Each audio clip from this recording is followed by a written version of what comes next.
Hi, and welcome to the I Cut All My Hair Off podcast. Oh, this isn't what I signed up for. I am I'll leave. I'm your host with so much less hair than I once had, Elizabeth. And I'm joined by my host, who has just as much hair as he's always had, if not slightly more, Marcus. Howdy. So I just want everyone to know that my hair used to be this short, and then quarantine happened, and I never cut it again. And then I asked somebody to cut my hair, and I said, yeah, just below my shoulders is good. And now we're here. And it coincided I can't be mad because... It coincided with the most heartbreaking Raw we've ever seen. The thing is, I'm not really that upset about my hair being this short, but, like, I was so happy with how long my hair was. I was like, how long can we go? And now I'm just like wash my hair now, and I'm like, where is it? I can't see. But it's fine. My hair is shorter, and this is for the best because now she's healthier. I just can't pull it over my shoulder or screw around with it as much because it doesn't stick.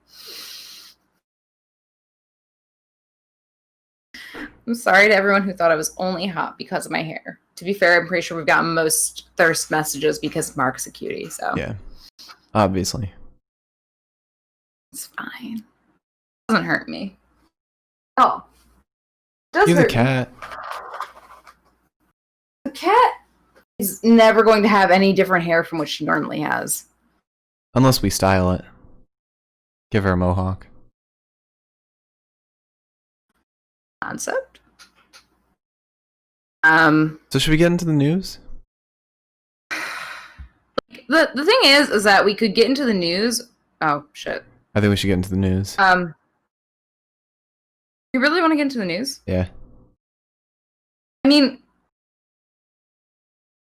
no, I haven't seen, I'm thinking of ending things yet, but I feel like Charlie Kaufman may have written this episode of Raw just because of how, nothing made sense and I was really sad for most of it.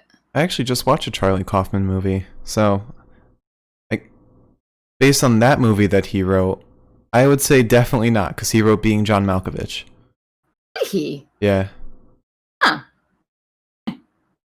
Oh, you haven't watched my favorite, which is Eternal Sunshine of the Spotless Mind. That is my go-to sad movie. I have cried many times to that movie. I can't wait to cry to it too.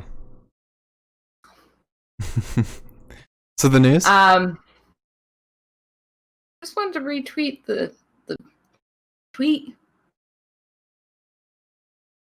Liz, I don't have any I watched you just sitting there as we were counting down, twiddling your thumbs, asking me if I like sports. I don't know, man. This episode of Raw really, it took my brain and it said, hi, welcome to the ball pit. And then smashed it open. And I don't think I'm ever going to feel the same. I'm very upset. Like, everything that I wanted to happen has happened in the last, 3 days.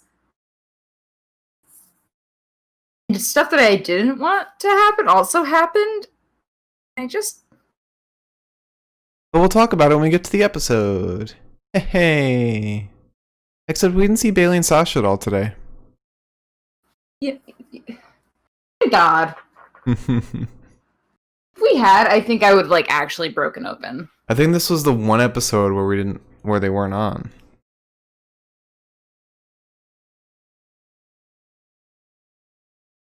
So the news? What happened to me?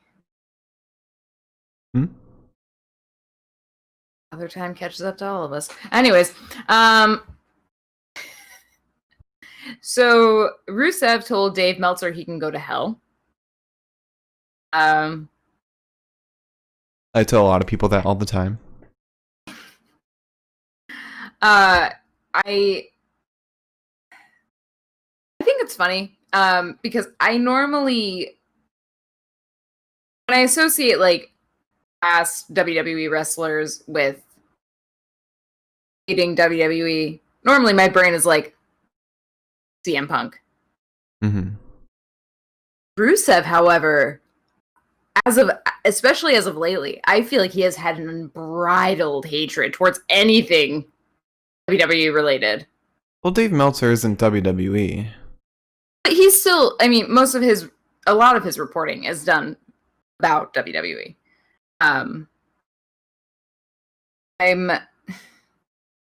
I forgot exactly what it was about up until now. Let's see. All right. He didn't say that he can go to hell. He said that you're going to hell.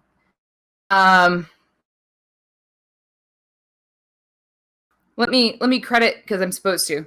Let me credit Wrestle Talk for this transcript. But I would love to retweet. I'd love to say the entire quote because it's beautiful. It's colorful, if one might say. I only have 2 other pieces of news, so. Rusev said, that motherfucker, what's his frickin' face, Meltzer, once again putting bullshit out there, and I'm fucking tired of this fucking guy. Like, honestly, man, like, get the F out of here. Like, who the F are you to speak things like that? Because first of all, those are not true. Those are all freaking bullshit lies. This man, one day, he's going to burn in hell. Like, it's 100%, like, it's okay. Meltzer, go collect everybody's money. Collect their $10, $20, whatever the hell you are. Collect all their money. But let me tell you, once you die, most likely you're going to hell because of all the lies you've managed to say every single day about pretty much everybody. Wow. Which is a whirlwind.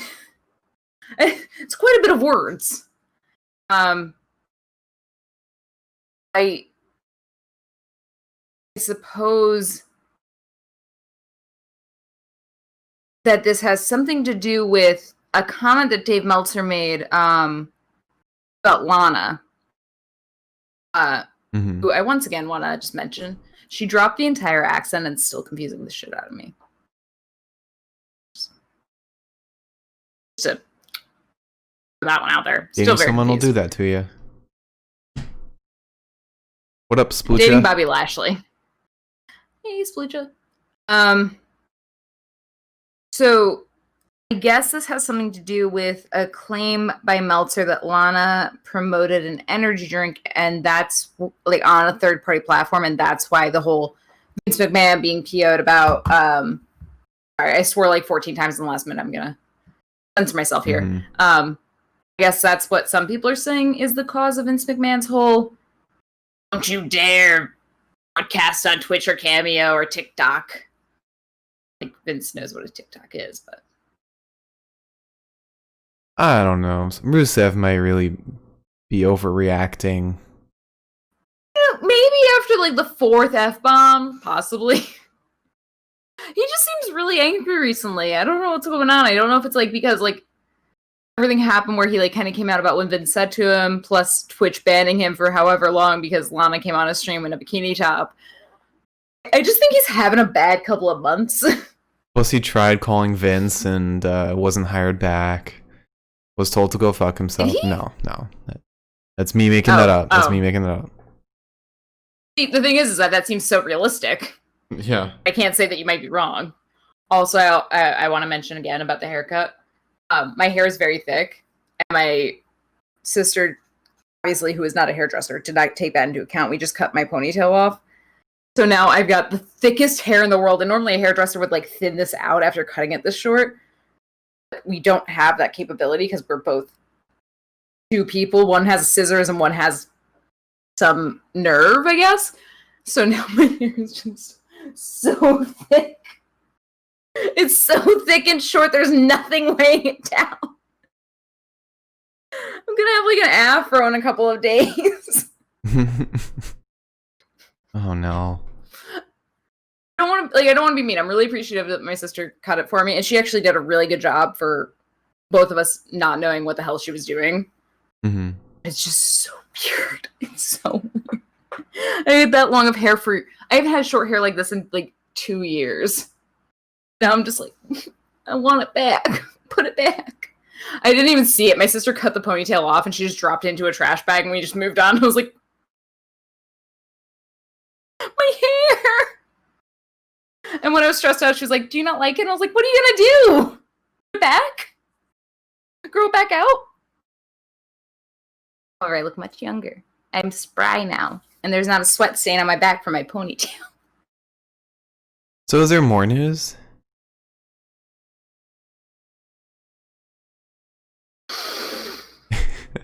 Yes.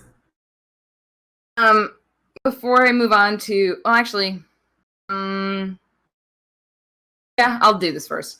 So Matt Hardy nearly died. I don't want anyone saying that he did not nearly die. He smacked the back of his head on concrete. He nearly died. That was, or at least ruined his entire life. And It was bad. unlike WWE, he went to a hospital. I'm sorry, Mark. If he was in WWE, he would have gone to a local medical facility. And that's exactly what The I was LMF. referencing. That's exactly what I was referencing. You're referencing the fact that WWE doesn't take care of anybody No. that works for them, but also fair. So I would not have known about this probably if I did not follow people who also watch AEW. But apparently during Ed Hardy's match at All Out, which I don't know the result of, I'm not going to pretend like I do. I don't watch AEW, and I'm not going to. Chris Jericho has ruined it for me. Sorry. Honestly, I feel like if Chris Jericho was not part of AEW, I would watch it, or I would want to watch it. Mm-hmm. Chris Jericho just rubs me the wrong way. But apparently, I don't know. I forgot the word for this machine. It's the thing that like kind of accordions up. Mm-hmm. Like a platform that accordions kind of upwards. A lift? I've seen it used on film set. Yeah, a lift. There's a word for it. A condor. That's what they're called. Film sets. I don't know. Maybe that's just the brand. But they were, I guess he was fighting, I think it was Sammy Guevara, I think. Yeah, Sammy Guevara, yeah. Could be wrong. No, yeah, you're right, you're right. Okay. Cool. He was fighting him in a match where it was like, I think like the whole premise was like if Matt Hardy lost, he had to leave AEW. And Vince was like, sanction this.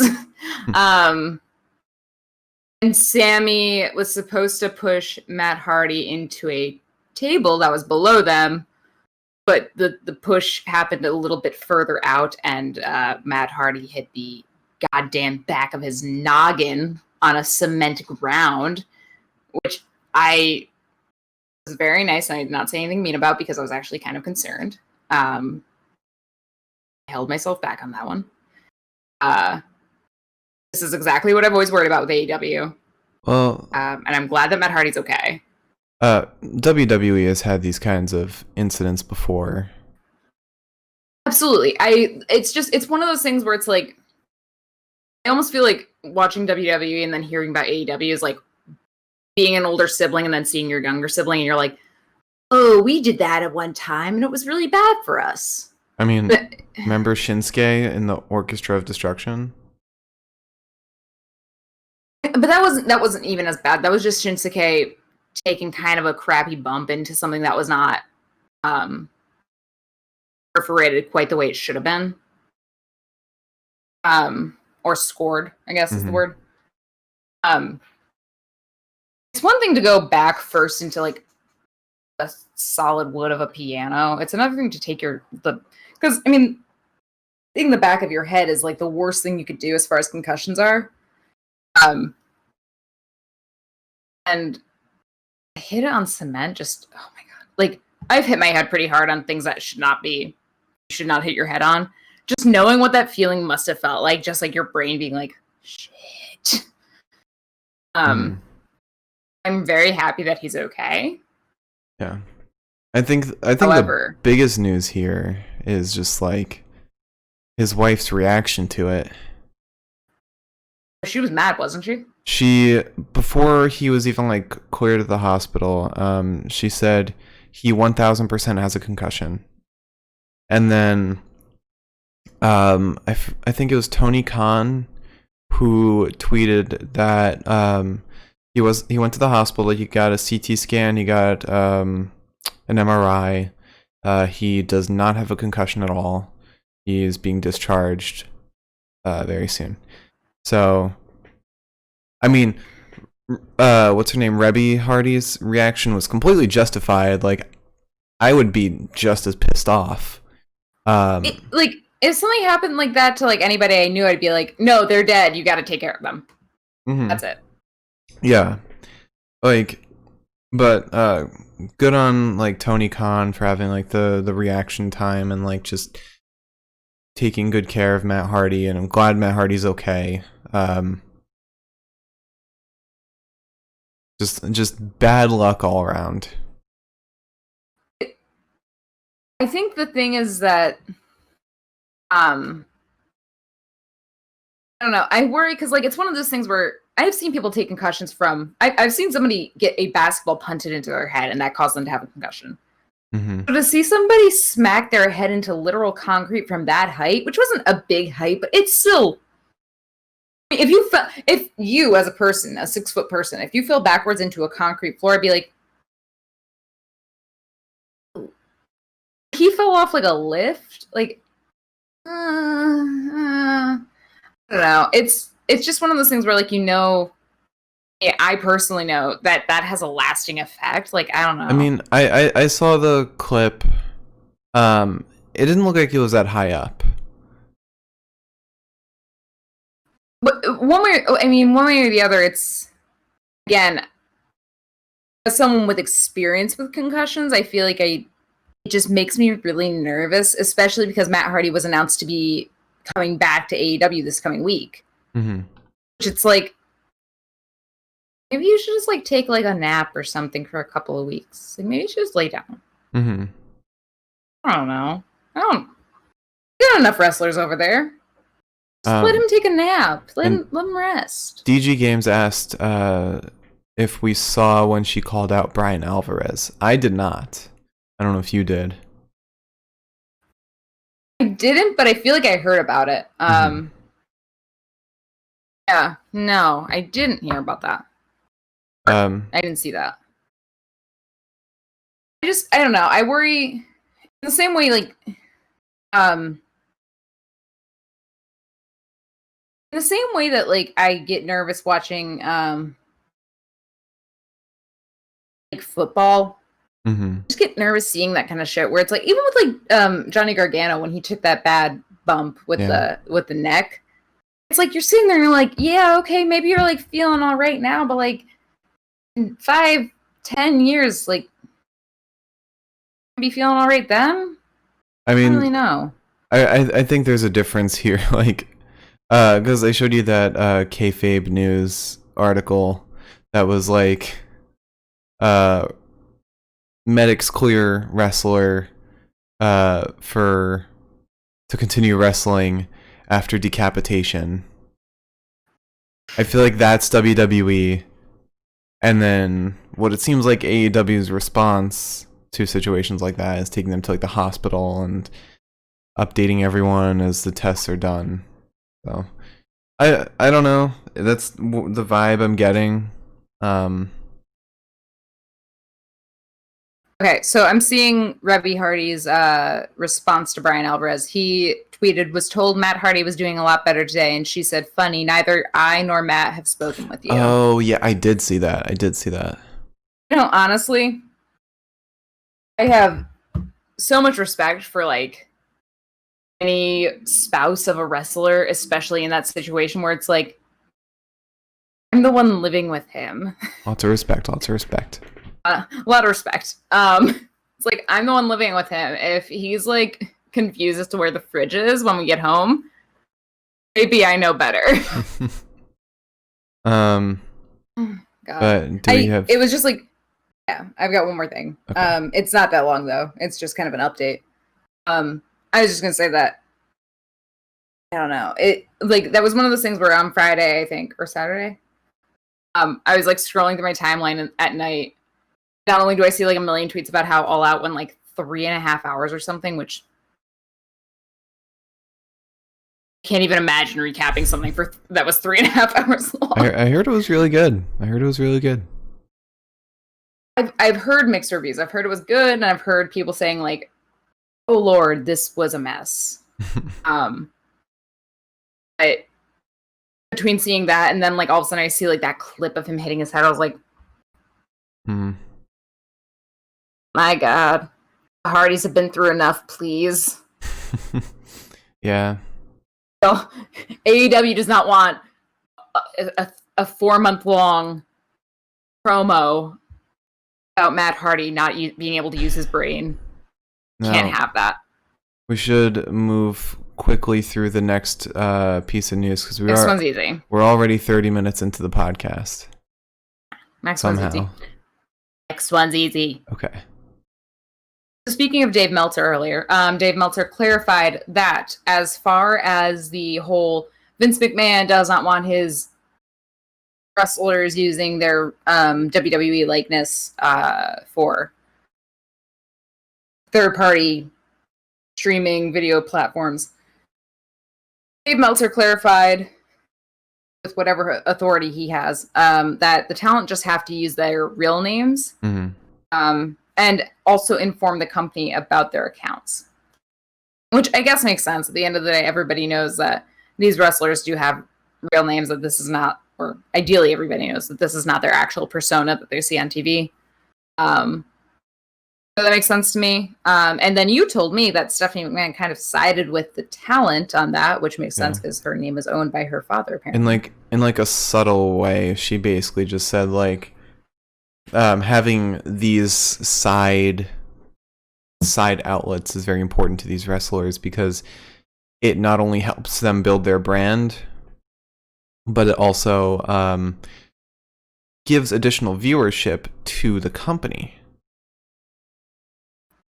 Makes sense. I mean, in early May, around early May, a lot of people were using their streaming platforms to raise money for Black Lives Matter protests. Mia Yim most recently did a charity. Yeah.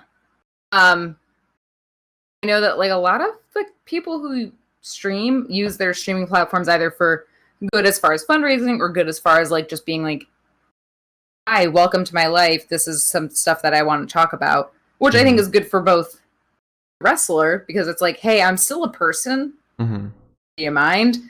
It's good for people to see that. In this day and age, it's like, it feels weird to be like, no, you can't stream. No, you can't use a video platform. It's like, but I don't even think live in the age of the internet. I just want to add one thing. I don't think the most egregious thing is even like removing the possibility of these third parties because it's like fine, whatever. It's literally your trademarks, it's your IPs, you're in control of that. But to call these people independent contractors when they don't have the freedom to work at other companies, they don't have the control over their work that independent contractors do, and not call them employees, that's incredibly offensive. Yeah. And I mean, it's practically just ruining like their rights as workers. I just think that like concept of independent contractor really should only stretch as far as like, hey, I'm freelancing for you for like this number of days. Not, oh, I signed a 5-year contract with you. It's like, well, no, that's pretty much about how long somebody stays at a company 9 times out of 10 nowadays. So you're just working a full-time job now. I think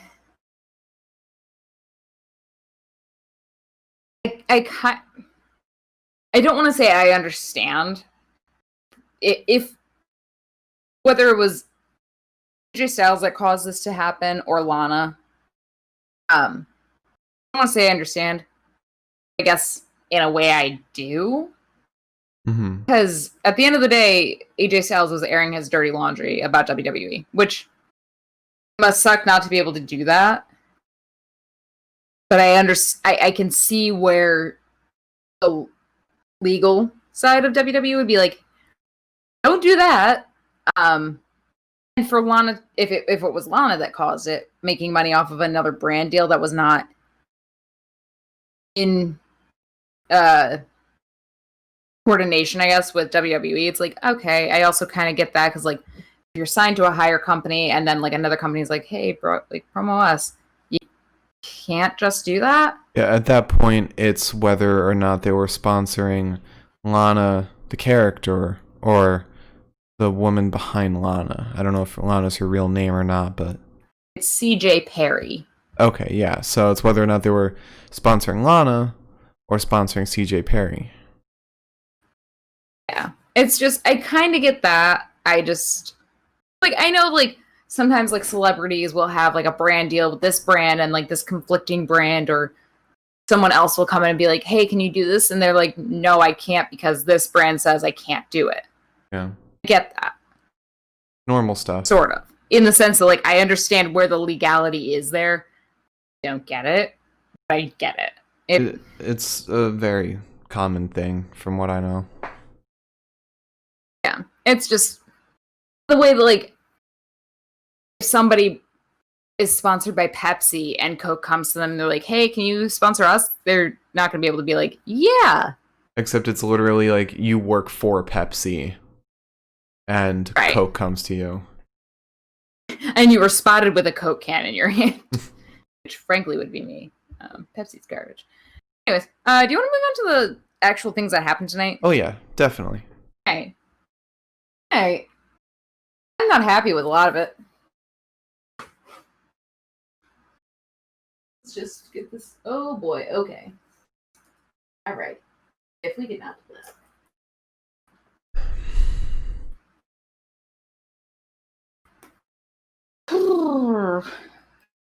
Sorry, didn't mean to Randy Orton you there. Matches and promos. So. Yeehaw, cowpoke. Once again, we started with immediately, cameras up. I hear voices in my head, and I said, they talk to you? Counsel me. I understand. Also, I can't keep hearing this song. It's gonna break me.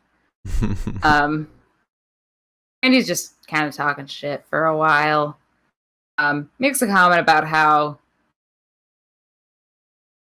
he has so many things he wanted to do last episode, but Raw only runs 3 hours. And I was like, yeah, and you were in 4 segments in those 3 hours. Did you not do everything you wanted to do? How many more segments do you want? And then we start hearing an ambulance siren, and I immediately thought Ridge Holland, because Ridge Holland's walkout montage and music starts with an ambulance siren or some sort of siren, if I'm not mistaken. If I'm not thinking of somebody else, but I know it's somebody in NXT. I'm positive it's him. I was like, did Ridge Holland come up to Raw after spending 2 days on NXT? I think Johnny Gargano starts with police sirens, actually. I think Bronson's used to. Maybe. I'm almost positive Ridge has his stuff starts out with a siren, because I'm pretty sure his is like this weird chaotic mashup of like emergency vehicles going into I don't know. I know. I've heard it more than once. Yeah. So I was like, oh, is this like a weird walkout thing? Like, did somebody new come out, or is there like a new gimmick or something? No. Drew McIntyre took an ambulance. Stole an ambulance, so to speak. Very old school WWE, by many standards. But he stole an ambulance and drove it into the Amway Center, and McIntyre is back, baby.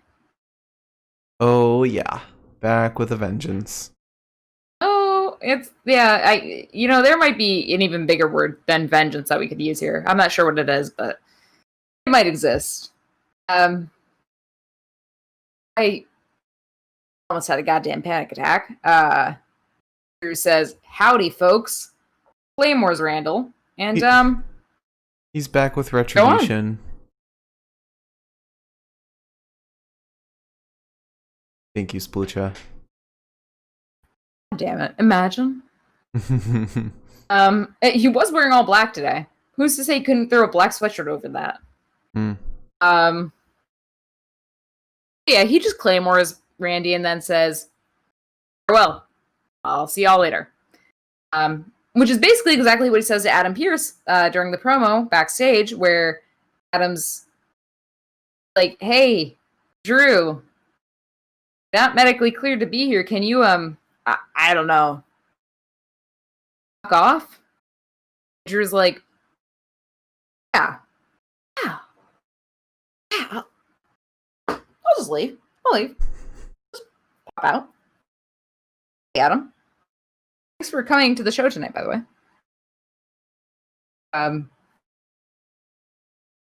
That was the last ounce of serotonin I think I got in the 5 pages of notes I took. Oh no. Oh no. You got more.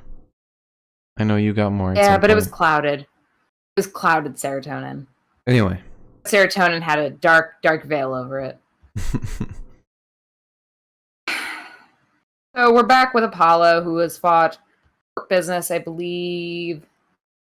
No, last 10 matches, I think. You missed a little promo. Oh, sorry. Please tell me what the promo was. It was the Hurt Business backstage, and they beat up the janitor. Oh yeah, I'm sorry. I forgot I missed that. That poor janitor. That poor janitor was just trying to do his job. Yeah. So yes, they beat up a janitor who I felt very bad for.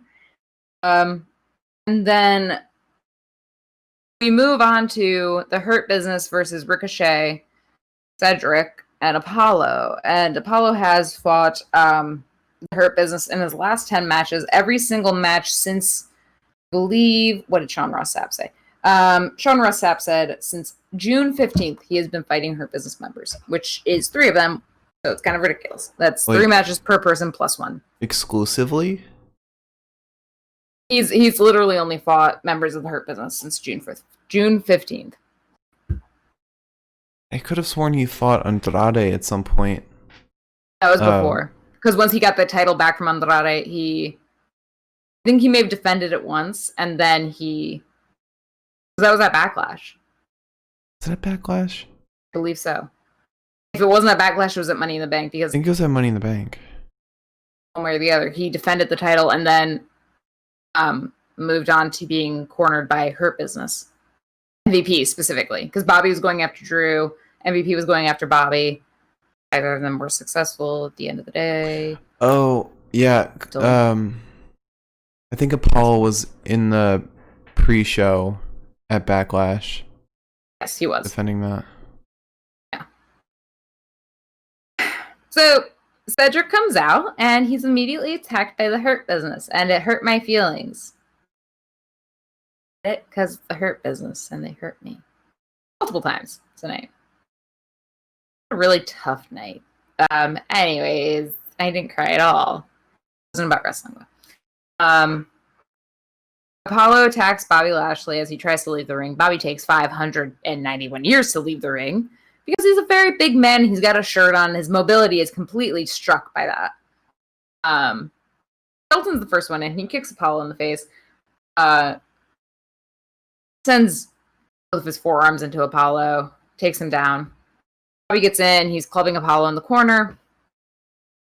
Finally takes his shirt off, so we know we're good to go here. Shelton gets back in, and some high knees to Apollo in the corner, specifically one high knee. He gets MVP in. MVP kicks Apollo in the face in the corner. Apollo has not left the corner. And there's a cover on Apollo, and Ricochet breaks it up. Not really a good reason for it, but, I respect it. It's Ricochet. How can I say no to that man? He's got such a lovely smile. He does. And pretty teeth. That whole That's what I like to call them. That whole team has a really nice smile, or had really nice. All had really nice smiles. Anyways,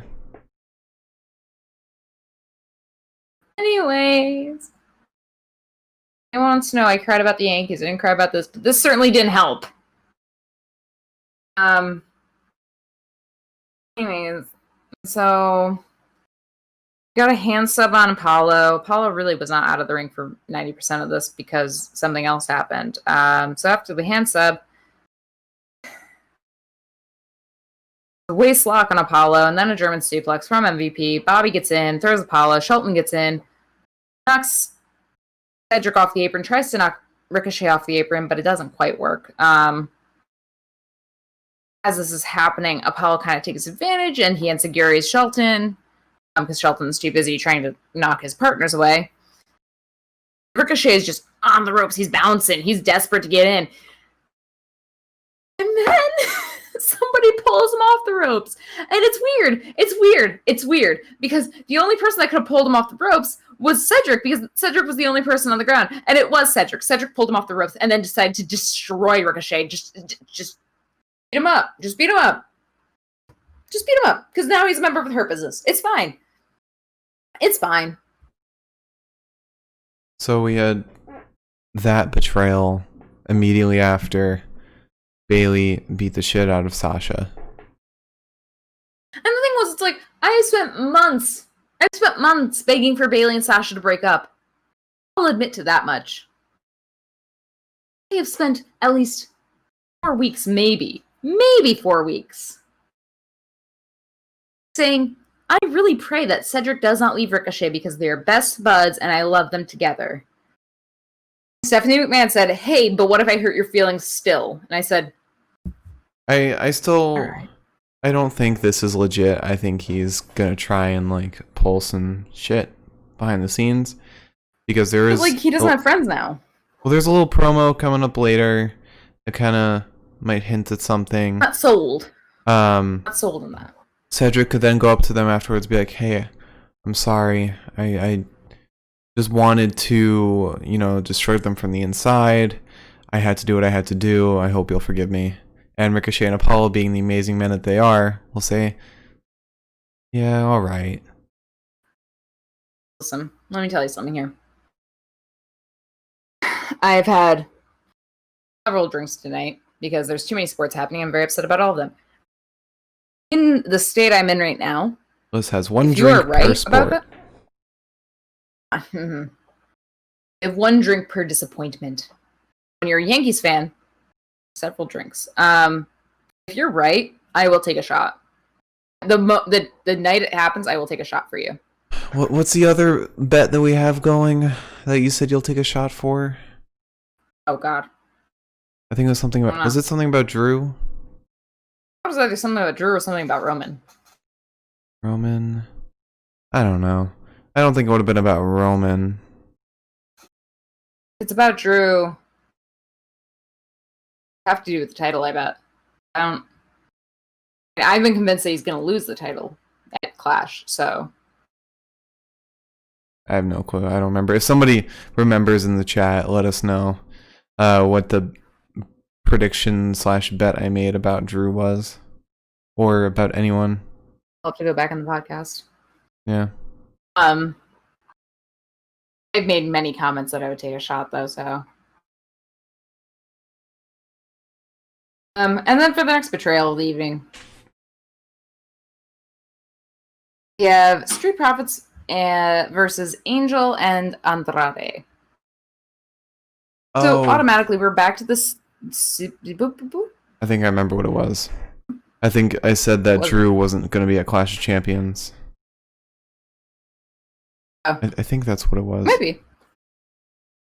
Right now it's looking like you might be quite the opposite. Yeah. We shall see. So during this match, we were right back to the same old. Andrade and Angel are arguing. We did not see Demi once tonight, thank Christ. Besides in a flashback. Oh, yes. Okay. We didn't see her in live action tonight. Mm-hmm. Angel and Andrade are back to being kind of pissy with each other. Because Angel abandoned Andrade and Zelina last week, but whatever. They're arguing as to who's going in first. Angel jumps in and says, I was ready, so I'll do it first. Angel immediately takes his pants off, so I was like, oh, this is going to be a short match. Montez dodges them, but he can't dodge the headlock that Angel puts on him. And then once Tez powers out, he's still sent into a clothesline by Angel. Angel tags Andrade in, and Andrade is confused because he's like, I was talking to Zelina this whole time. How are you going to tag me and I don't even know what's going on? Which seems like an Andrade problem and not an Angel problem whatsoever. But while this is happening, Montez tags in Dawkins. Dawkins dropkicks Andrade. This is just acting weird. He was acting weird all night. That was just Montez being Montez. And Angel Garza is peeved. He, after tagging Andrade in, he, pieces out. Yeah. He just goes back up the ramp. And, the frog splash to Andrade. And, Street Profits win. Garza just completely just vominoses, and that's that. So I guess that's the beginning of the end for them. And then he said, "Oh, this doesn't feel enough like a fever dream." We then have, as Angel's walking out, mind you, Cesaro.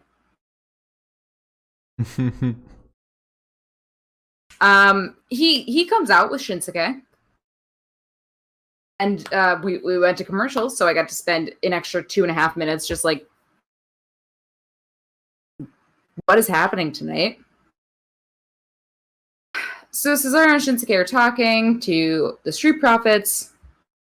Cesaro makes far too many up, down, down references for me to be satisfied with anything that was happening. A lot of respect, a lot of respect.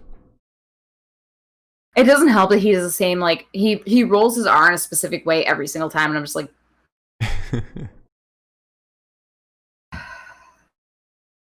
I'm also pretty sure he made a challenge comment at one point. I decided that they're going to have a champ versus champ match. I guess next week it's the annual interbrand. The quarterly. Oh, the quarterly. Sorry. The quarterly interbrand. Invitational. Which I just want everyone to know. Last time that happened, it was not full business quarter ago. I know when business quarters start and end. When was the last time this happened? Quite literally anytime Bayley has been on Raw. Well, okay, I'm sure there have been like more official ones. It was back when Charlotte was still around. When who was still around? The last time I remember there being a very specific comment about interbrand matches was when Bayley and Sasha were kind of having like hissy fits with Charlotte. I'm almost positive again that was not a full business quarter ago. I thought it was when Bayley and Sasha had like the little battle royale for chance to challenge. One way or another, you're just proving me right. Yeah, I don't know. I think this is gonna be a really awesome fight. Like, I am so excited. I think Cesaro and Shinsuke are gonna win just because Street Profits have been so dominant. I feel like I'm reading a fan fiction where they're like, every year this happens, but like the fan fiction has spanned 3 years and it's never happened before, and you're like, lying to me. I know you are, because I've been here the whole damn time. Anyways, I just want Cesaro to stop talking. I just want him to stop asking that much. A lot of respect. A lot of respect. It's gonna be next like Randy Orton intro. It's just hearing him say those things. Anyways, next promo after that is R-Truth. He is having a fine dining experience. He is having a lovely little day, treating himself to some nice dinner, and he's on to his dessert. The waiter brings over a dessert cart and serves up a ninja. They try to steal his belt. Our Truth is very mad about this because that is not how you serve a man at a restaurant. He yells at the manager of the restaurant and then walks off with the cart with a ninja and his belt. While Tozawa and the ninja ref follow him. Art. I'm seeing a lot of people on Twitter get mad about like the 24/7 championship stuff, saying like it's just the same stuff over and over. It's like, no, I think it's really fun. One of the funniest shit that they have. Yeah, like It's nice because it's like the ninjas in the parking garage was one of my favorite bits in a while, and it's just Tozawa's really good. Our Truth is really good. When they have Shelton on, it's a nice contrast with the comedy versus serious. I think it's been one of the better things of Raw. I think it's sort of the difference between like writing like a feature length script and like writing like a short script where it's like I can do whatever I want. It doesn't matter. This is 15 pages and I can just do whatever the hell I need to do. It's like it's funny, even if it's the same 3 people constantly now. Mm-hmm. I haven't gotten bored of it because it's not like, oh well, he pinned him and he kicked out. Now we're still here for 5 more minutes. It's like, why is Our Truth in a restaurant eating just dessert? That's all he was eating. It was just dessert. There's a ninja, you know. There's so much more creativity. I love it. Yeah, and like, I love the spontaneity of the 24/7 I-95 South, 7-Eleven, 365. They made me watch all episodes of Reno 911. Title. It's so creative. Feel good. Yeah. You feel like they got that you got that out of your system? Yeah. If Mark doesn't say that once a week, he explodes. But I really do enjoy it. I think it's funny. I think it's a fun little bit of comedy that they add in. Keep away from all like, because also tonight was like kind of upsetting. A lot of tonight was really upsetting. It was. Especially what comes up next. And so I think it's kind of nice to just be like, you also don't know when to expect it. It's like, oh, we're in a promo and we're at a restaurant and, oh, there's Our Truth, so I know exactly what's going to happen. Mm-hmm. And there's never like a point, like it's not like a big championship where it's like, you know, Bailey had hers or has had hers for so long, like, you know, really hurt when she loses it. Mm-hmm. Like Our Truth has had it for a week now. It's had it 39 other times. Okay, I'm not gonna cry about this one.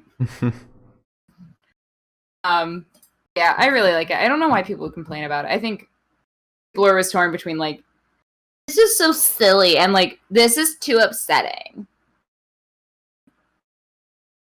Can I have some fun? Can I laugh just once? No. Just once? No.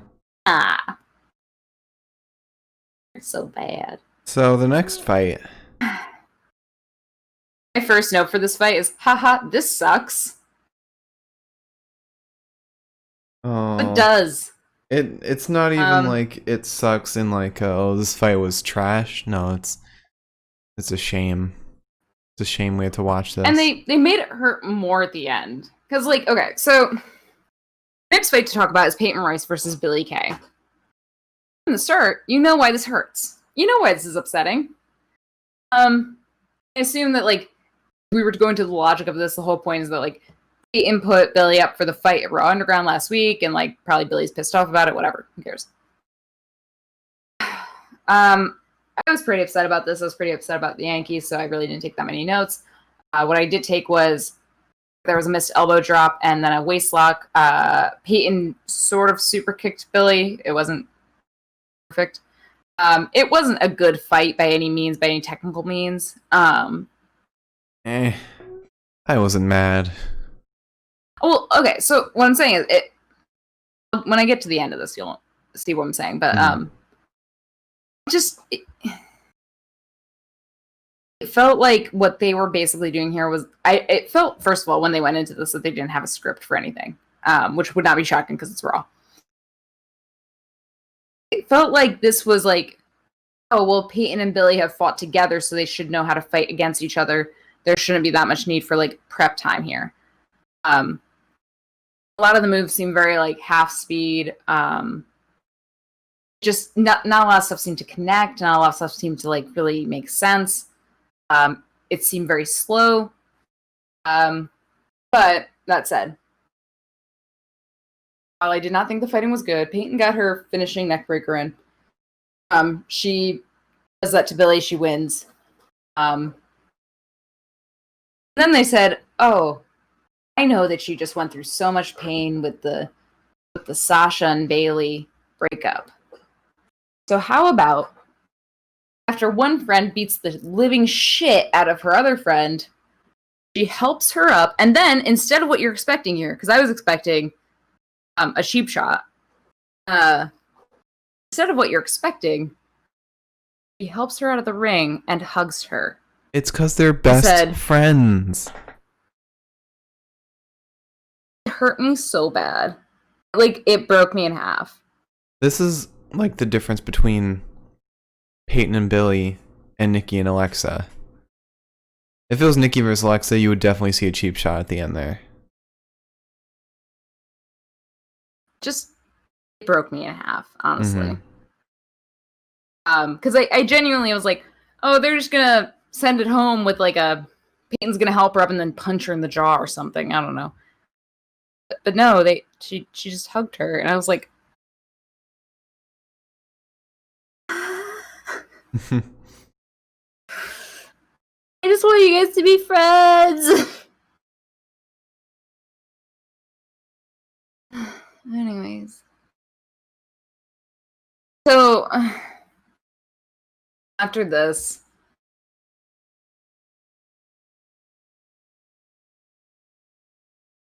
the Mysterios in the ring.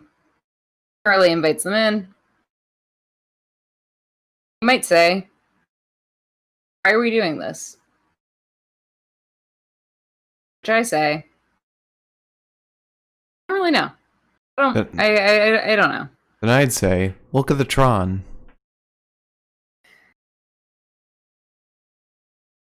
So in the middle of their interview, Buddy interrupts because there's a Buddy versus Dominic match lined up for later. And Buddy says, hey, Ray, up here, up here, up here, on the Tron. And I said, Buddy, damn it.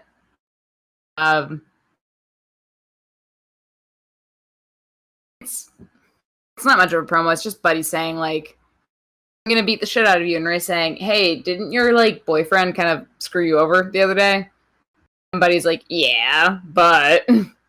And he also announced the stipulation. Yeah, he announced that the stipulation is that it's going to be a street fight, because if it's Dominic in a fight and it's not a pay-per-view and there's no kendo sticks, is it really a fight? I feel like we can't say that anymore. He's proven himself. I'm still mad. However, my favorite, my personal fighter of the night is Adam Pearce. I've forgotten how to say her name. Either Aaliyah or Aaliyah. Yeah. Not the Aaliyah that everyone wants it to be. Mike just suddenly bursts in. Mike's like, Aaliyah?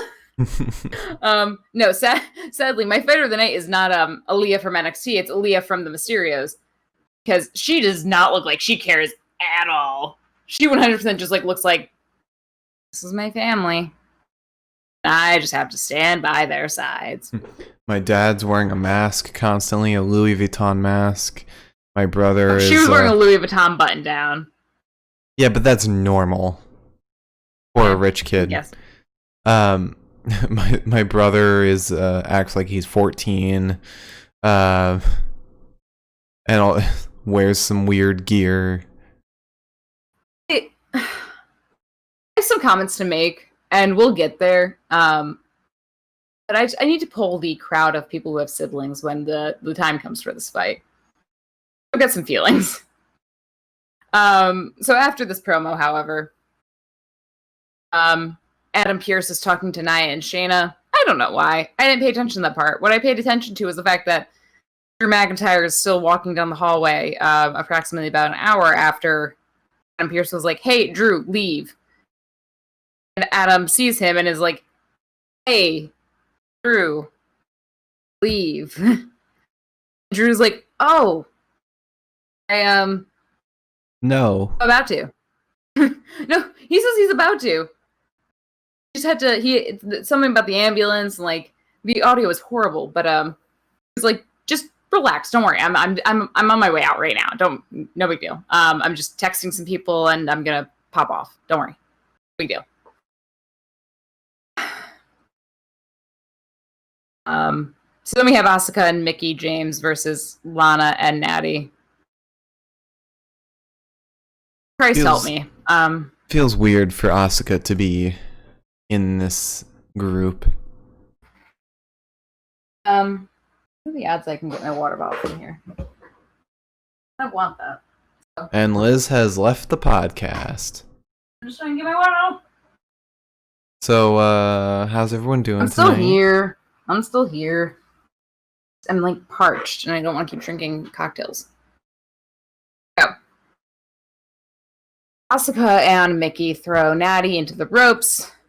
And then it looks like they're setting up for like a team move.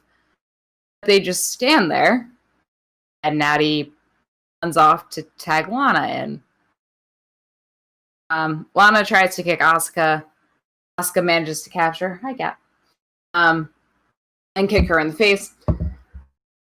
And then Mickey tags in on Asuka. But not just by tapping on her. She smacks her whole ass. The entire Asuka ass has been smacked. That's a whole common theme for this tag team tonight. Mm-hmm. There's one other ass smack. I just didn't understand why it happened. Mickey did 2 on Asuka. Did she? Yeah. All right. Sure. Feel you down there. Don't bite me. So Mickey attacks Lana, gets her down to the canvas, and Natty base man drop kicks Mickey. And then Natty and Lana sling Mickey into the corner because they're actually teammates and they work like a team. And what are you doing?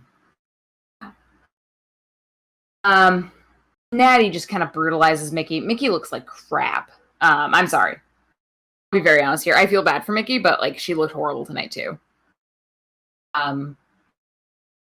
She sends a knee to the top of Mickey's spine and then just drops her straight down on her goddamn face. Asuka breaks the cover on the from Lana onto Mickey. Natty gets in, throws Asuka out. Mickey takes advantage and neckbreakers Lana.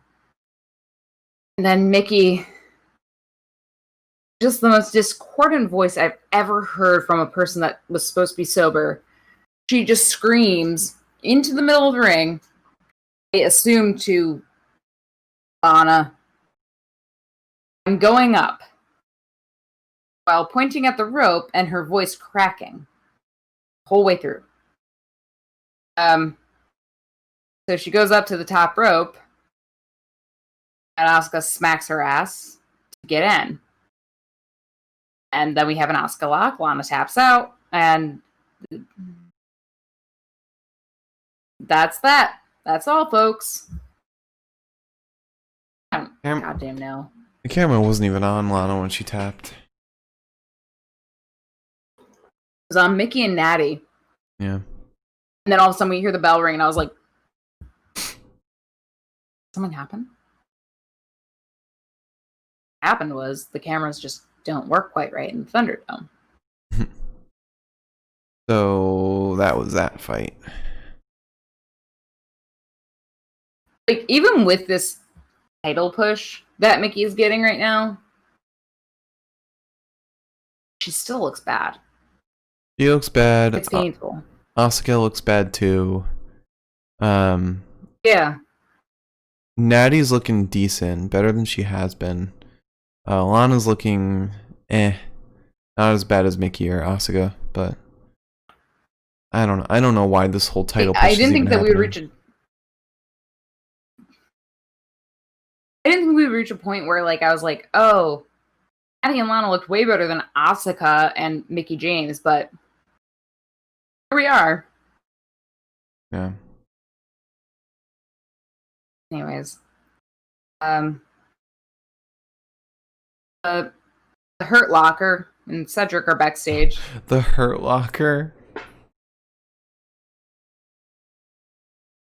Every time I hear their name, that's all I can think of. I'm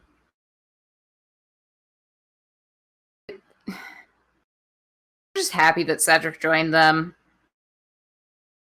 You said you were happy? No, I said they're happy. I'm not happy. Well, I'd say everyone's happy except Shelton. My 3 notes for this promo were: I will fucking kill someone. It'll be myself. I am unhappy. So. Well, because you didn't write this down, I'll just say it. Shelton thinks that there's something behind Cedric joining the Hurt Business. He thinks He thinks that Cedric's gonna, pull some shit. Cedric basically just said, "No, I'm actually here. I want to learn. I want to earn." With a sweet little smile, like his perfect baby face teeth. It just doesn't make sense. It doesn't make sense. Sorry, it doesn't. It doesn't make sense. That's why I am really behind the fact that he is going to, later on, betray Hurt Business, destroy them from the inside. Cedric has like the definition baby face.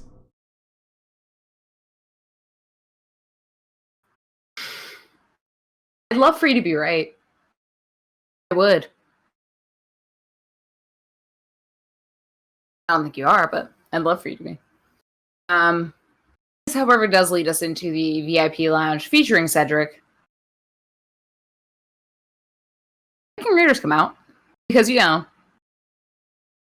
last week during the VIP lounge, they helped Cedric. Yep. MVP and the Hurt Business. And they're like, what the hell? We put all that work in for nothing? And this leads us to an 8-man tag match with Apollo and Ricochet and Viking Raiders versus the Hurt Business plus Cedric. I'm not considering him part of the Hurt Business just yet because it still hurts my feelings and I have not accepted it. But he got a shirt. I don't know. Why does the shirt say "I'm in" on the back? Like, what does that mean? You're in the Hurt Business. Anyone who doesn't have that shirt isn't in the Hurt Business. Simple as that. You steal a shirt, you're in. I mean, I respect the logic there, I guess. So I'm gonna be very honest with everybody. The end of this match, I lost complete track of everything that was happening. There was a lot happening. Shelton and Ricochet were in together. Ricochet tagged Apollo in immediately.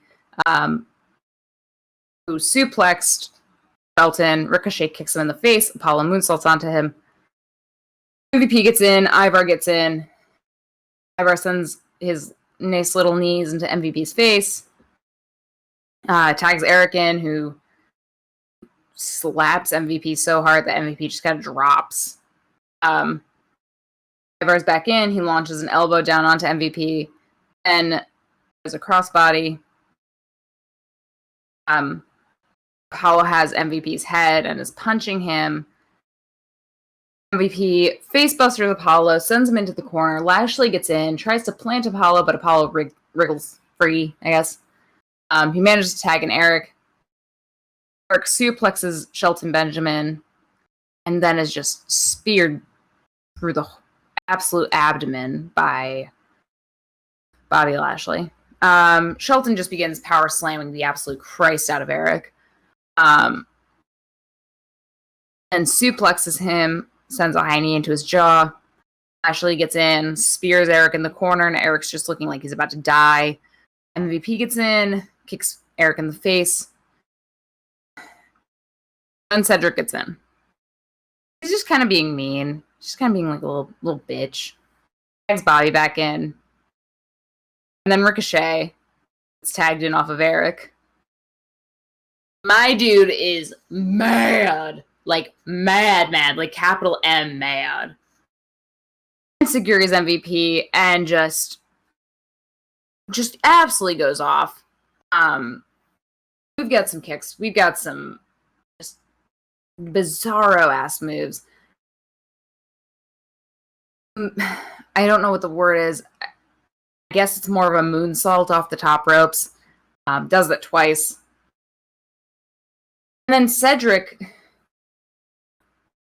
comes in and is just being a little bitch. And it's like, well, okay, but y'all were friends. If anyone's gonna beat you up, it better like hell be Ricochet because he was your best bud. And if anyone's gonna beat you up, it better be your best bud.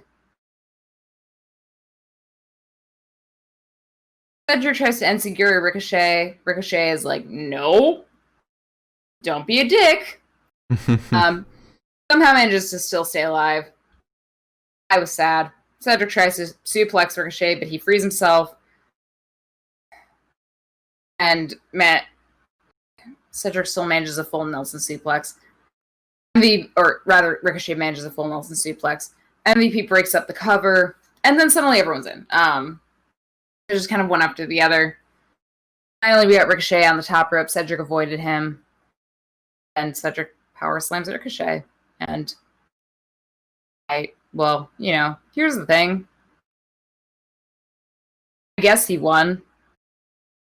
At the 2 count, Ricochet kicked out, but the bell still rang. Even the commentators watched it back, and they're like, "Yep, he kicked out." Even Tom Phillips, aka Michael Cole, was like, "Actually, I'm not so sure. I think Ricochet might have a complaint about that." And I was like, "Does it matter? Does it actually matter though? Like, are we going back? Are we going to redo this?" Yeah, let's redo the fight. You know what? Underground can wait a couple more minutes. It's fine. It's fine. I'm not upset about this. I've never been upset about something that happened in WWE, especially not this. This is fine. This is okay. It's all good.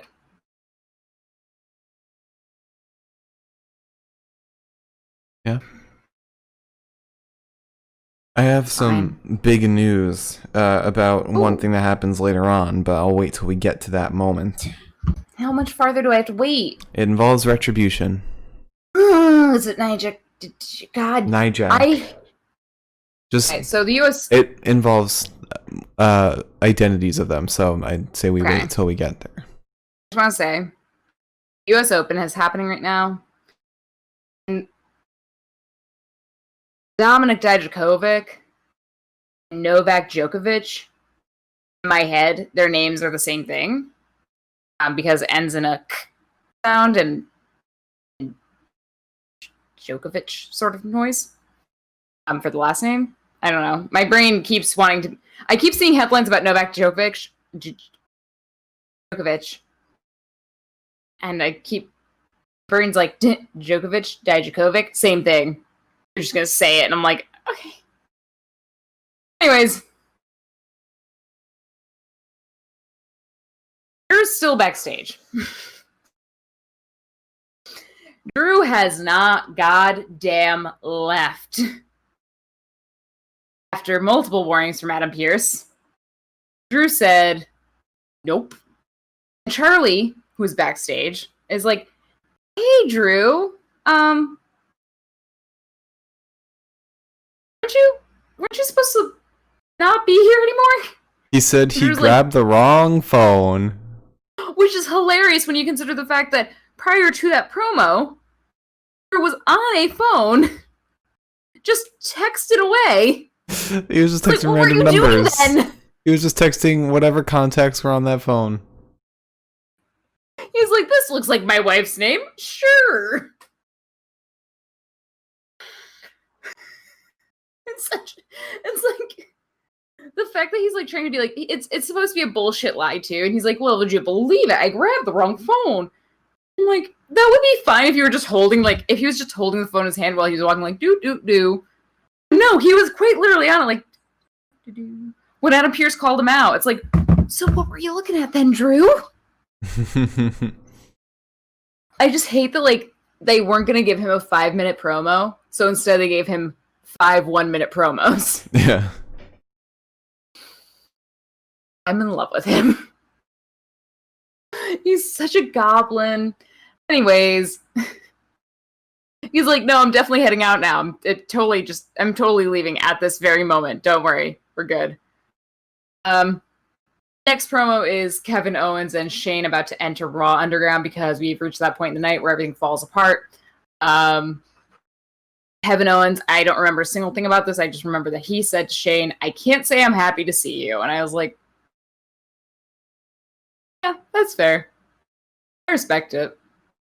I can't say I'm happy to see Shane either on any given Monday night, so I respect it entirely.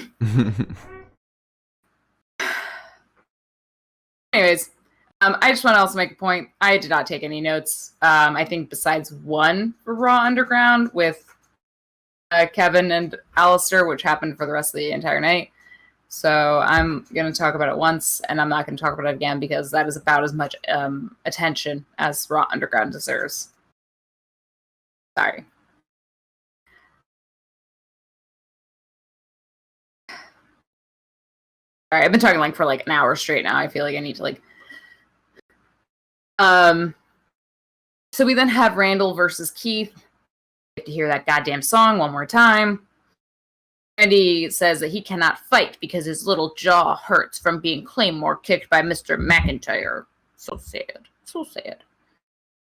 Randy's kind of like, once Randy gets the nerve to get back in, he's uppercutting Keith. Almost RKO's him, and Keith Lee's like, I'm a big man. Mm-hmm. No.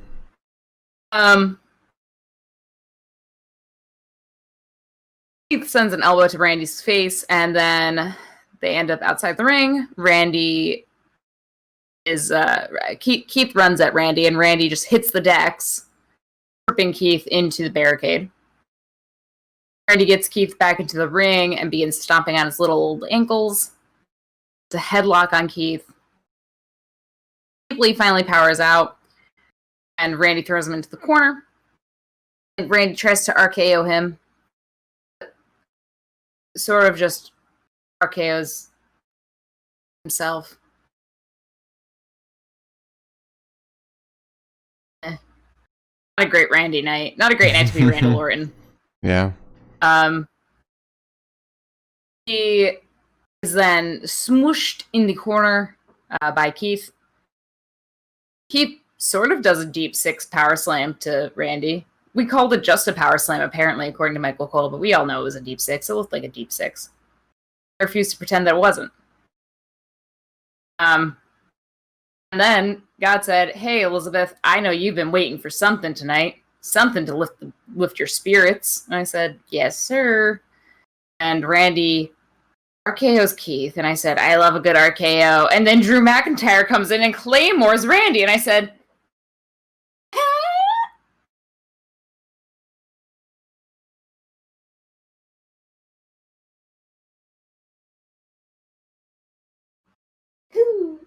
what a good night for Elizabeth.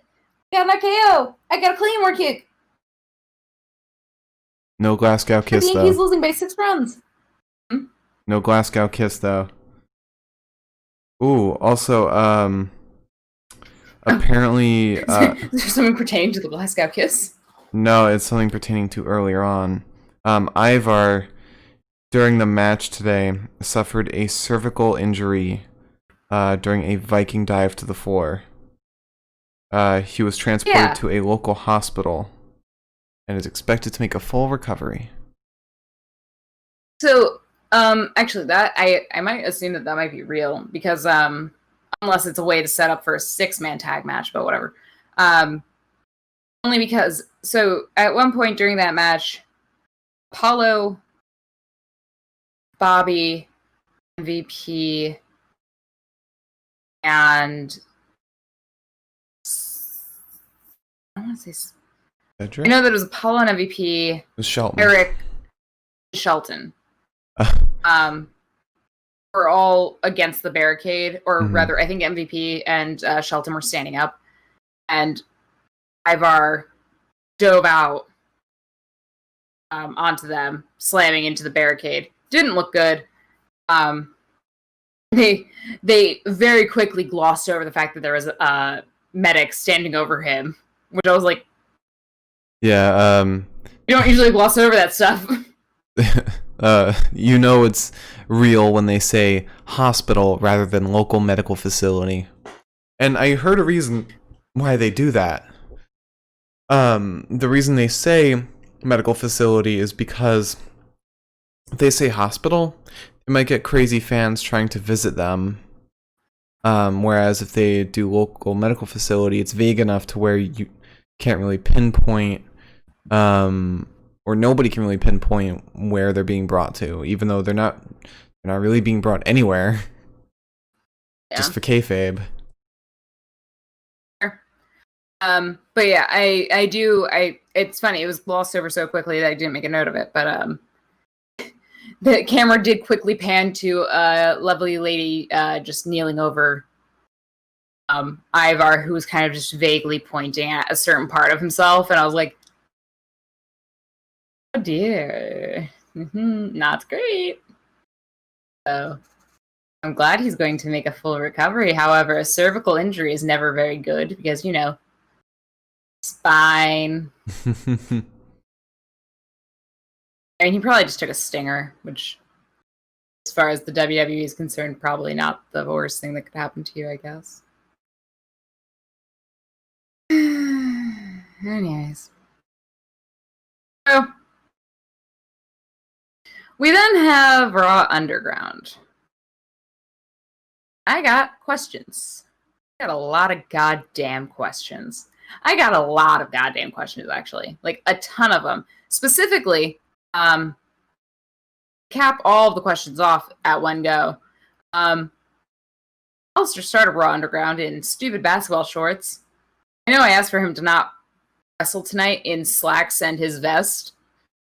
I didn't ask for basketball shorts. I just asked for, you know, wrestling spandex like he normally wears, but that's fine. Anyways.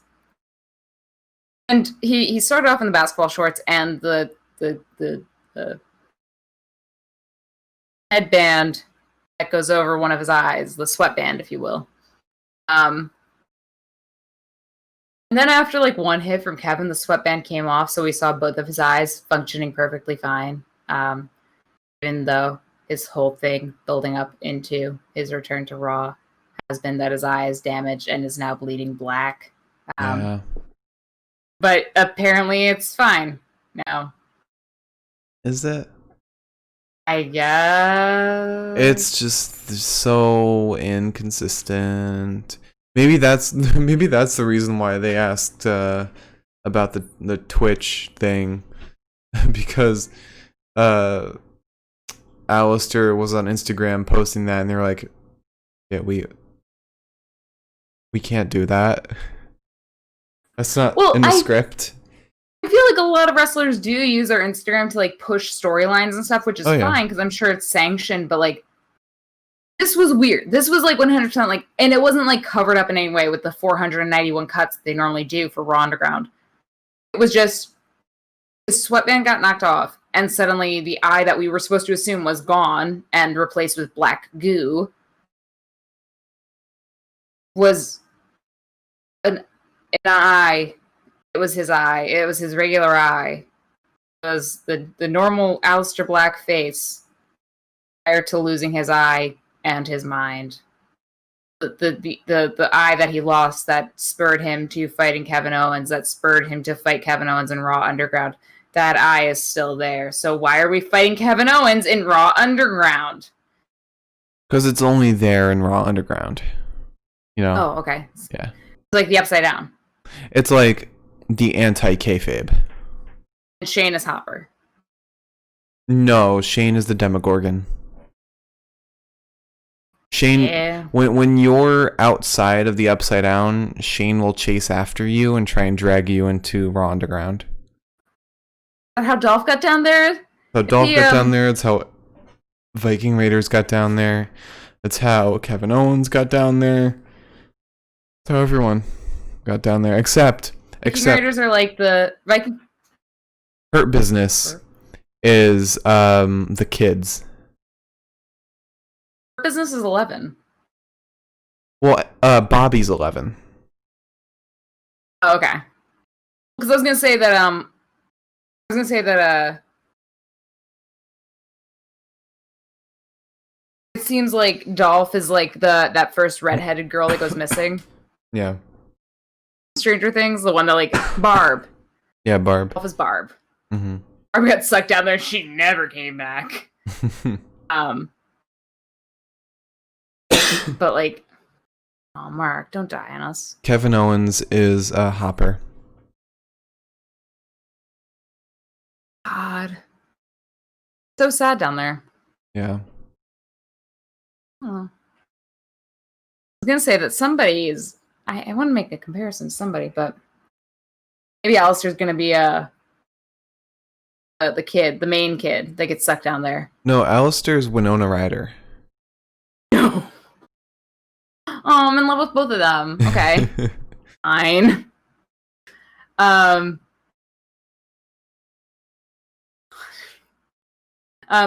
actually, before we move on from Raw Underground, I do want to point out that that is literally where we spend the rest of our time, as far as Raw Underground and Alistair and Kevin go. Can I point out something real quick that I just thought of? If you'd like. We haven't seen Umberto in like over a month, maybe more. He's the real Barb.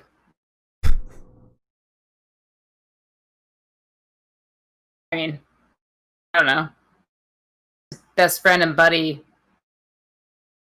Alistair Black, is gone, so he's just kind of vibing. So that would be perfect time to reintroduce them. It just feels like Umberto kind of suffered from Alistair, you know? It just sucks because like Umberto is like a really good fighter. Yeah. It feels weird to take him away right now when Raw's suffering so much. Yeah. And they would benefit from like quite literally as much like, variation as they could. Mm-hmm. Anyway. But so yeah, we Alistair and Kevin are pretty much the main people fighting the whole time. Dolph is there. Riddick is down there. Dabba-Kato's down there.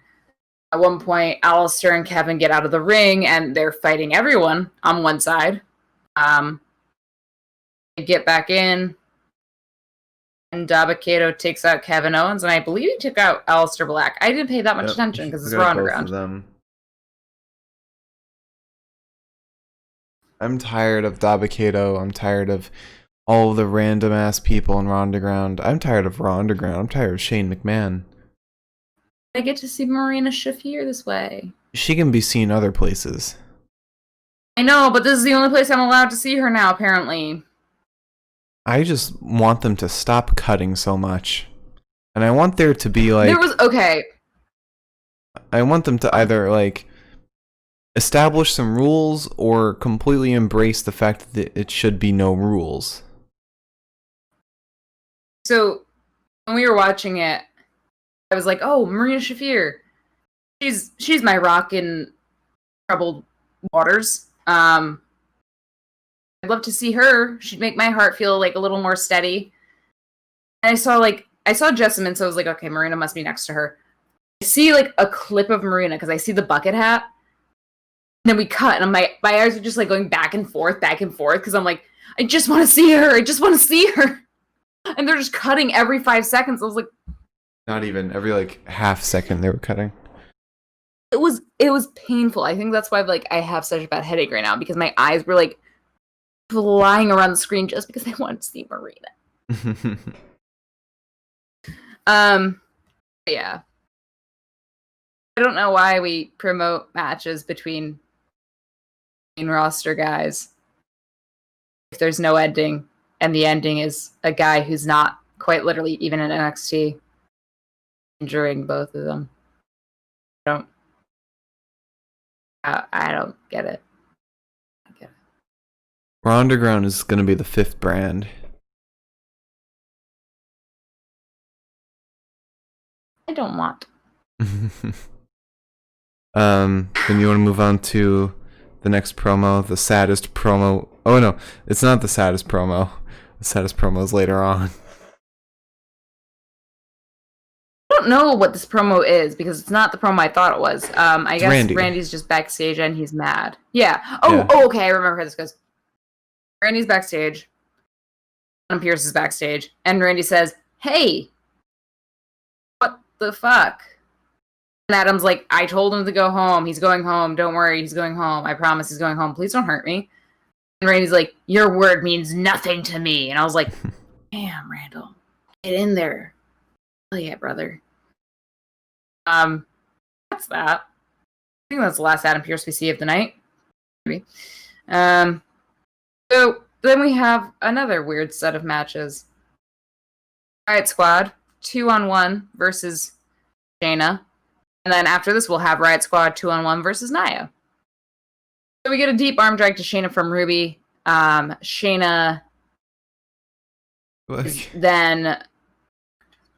Can I just say something real quick? It's really. Go for it. I don't understand my notes. It's really weird. But I'm sure there's like an explanation for it. But on Twitter, on our podcast Twitter, I just saw a tweet in our timeline that's a girl showing off her underwear and OnlyFans link. And the reason it's on there. Paul Heyman like it? Yes, Paul Heyman liked it. He's a weirdo, dude! I constantly see that shit whenever I'm going through the Twitter timeline to get, like, the news. Paul Heyman, like, apparently is, like, got some side hustle going on. I don't know anything else. Paul, what is you doing? Yeah. Oh, baby. What is you doing? Yeah. I'm surprised that this is your first time seeing that because I've seen that many times. It's all the same person, too. What is it? Well, okay, I haven't even looked that closely. It just goes back to 14 hours ago. 16 hours ago. He liked 5 tweets from this girl. Maybe his account was hacked or something? No. He's been doing this for a while. Really? Yeah. Oh, yep, I see more, yep. Paul. Yeah, you just gotta scroll. Paul, why? It's a little weird. It's a little strange. God. Anyway. Yep. Anyway. Yep. Oh, man. Oh, man, I'm seeing the one that says I bought this bikini when I was 12. Okay. No. Oh, come on. See, I saw that and I never really mentioned it because I was like, that seems weird. And then now that you're seeing it and you're saying the same thing, I'm like,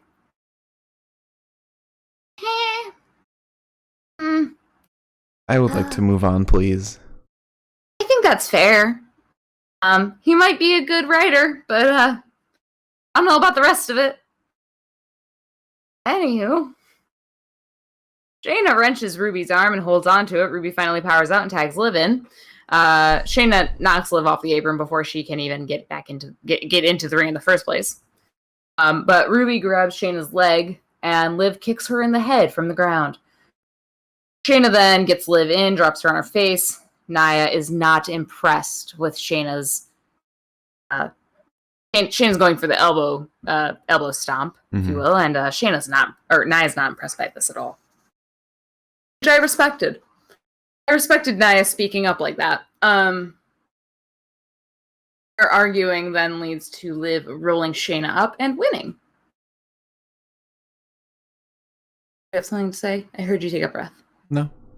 Okay. I just didn't want to cut you off. So then after that, we do have Nia versus Liv and Ruby. She and Shayna are still arguing. Ruby gets an arm sub on Nia, tries to roll her up, but it's Nia, so that's not really going to be that easy. Nia then throws Ruby. Ruby dodges Nia Jax as she argues with Shayna. And then that sends Nia headfirst into the buckle. Liv gets in. She drop kicks Nia's knees. And there's a little teamwork. The two of them kick Nia in the legs several times. This happens a lot. They just keep tagging one another in so that they can do it together. Love friendship, it's cool. Nia then clotheslines Ruby. And she's just kind of like swinging her around. Then there's a jawbreaker on Nia from Ruby. Nia Jax shoulder tackles Ruby. First elbow stomp. Ruby dodges her. And then the lights are flickering. The lights are all flickering. And Liv tags in on Ruby's ass. Apparently I did take a note on this. So Liv tags in on Ruby's ass and I said, yeah. That's hot. Themes. And Liv looks like she's about to pin Nia, but then the lights go out. And 100%, did I expect to hear a gong like every single time that the lights go out? I 100% expect like the high pitched ringing from the Fiend. It's like, and the thing is that like it makes no whether either of us were correct, it wouldn't make sense. Why would Undertaker or Fiend be coming out during a women's tag match? Just Undertaker at the same time comes in and pile drives all of them. Lifts up Nia too. My brain immediately was like, the moment the lights went out, my brain was like, Undertaker. I was like, the sane half was like, what? No, why? Why would that happen? What's the point of that? What does he have to gain here? Anyways, it's Retribution. And apparently Retribution sold out just enough to get a logo made, which is cool. And then we get like a stupid dumbass video from the 5 members that we're allowed to see. They all have voice modulators on, so we're not really sure who the hell they are, except we know exactly who the hell they are. Well, here's the thing. You don't. Hang on. Can I make a comment? Yes. If it's Dominic Dijakovic, like I assume it is, I just want to marry him in that sweatshirt. Thanks. So some viewers pitched down the voices, and I think they posted on Twitter or something, saying that... Just because you know how to use a computer. Saying that they know, or that they kind of have an idea of who it is based on the voices. One of them, the general consensus seems to be that, like you guessed, Dominic Dijakovic. He looks so hot in that sweatshirt, dude. It does not fit him. It is so tight around his muscles. It kills me. I'm dead on the inside. Now, that same, and this is on Reddit, so that same Reddit user pitched down the woman's voice, and people seem to think that it sounds like Mercedes Martinez. It looked like Mia Yim. But there's the one that looks She's like not Mia. that tall. The Mia Yim one was not the one who was talking. It was the other one. Oh. I don't know, because that girl looks so short, and I feel like Mercedes Martinez looks kind of like taller than me. It's not a good angle. It's not a good angle for getting height. I'll tell you that. Well, like the last 2 times that we've seen them. I mean, to be fair, totally fair. The other girl that it's supposed to be Jessica Mia, or whatever. I still think that she might be part of it. Oh yeah, because the hair. Yeah, the hair is pretty. It's a dead giveaway. But any of them can be swapped out at any point. True. I just need to make it very, very, very clear. Dijakovic looks so hot in that shirt. Okay. Sorry. So after that, we have. I swear, I watch sports for sports. We have an interview with the Mysterio family right after that.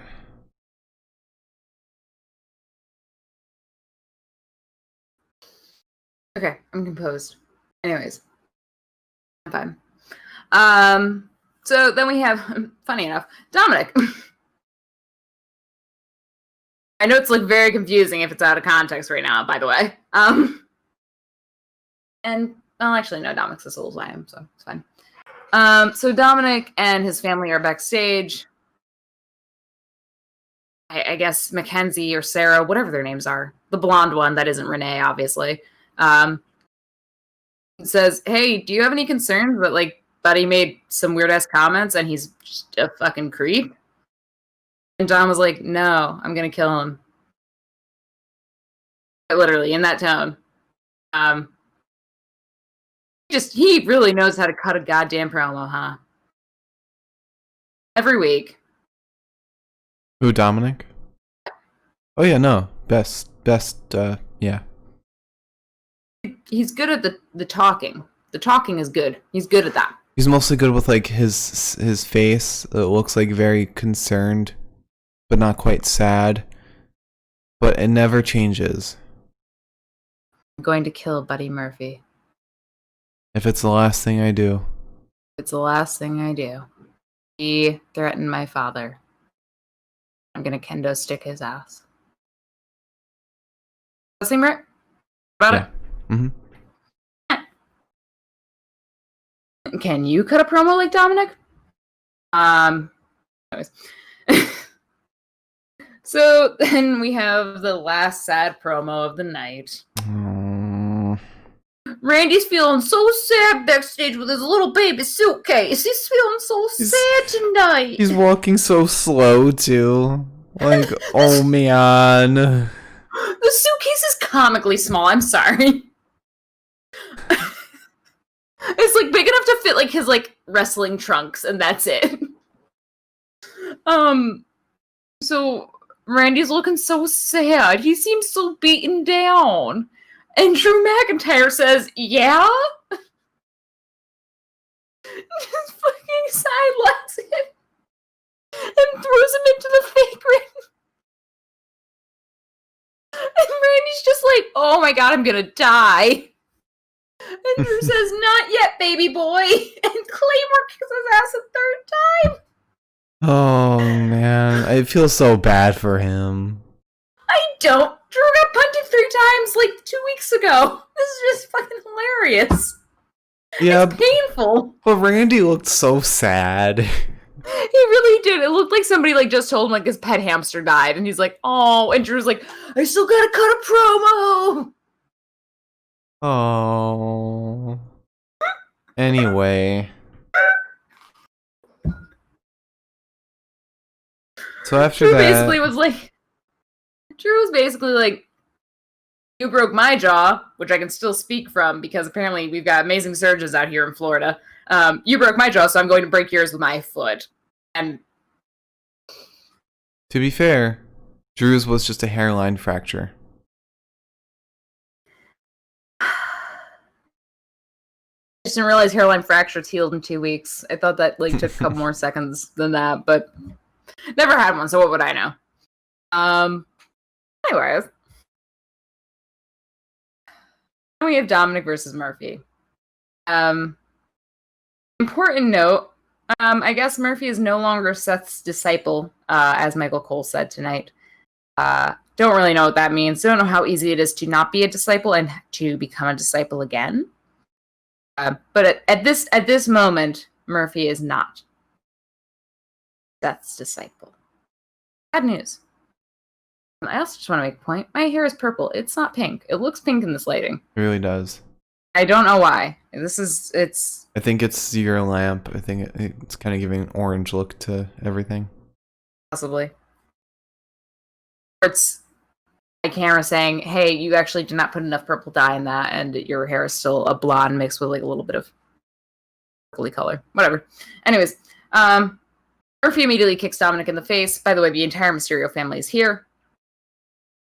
He throws Dominic into the barricade in a way that just looks like a body shouldn't move.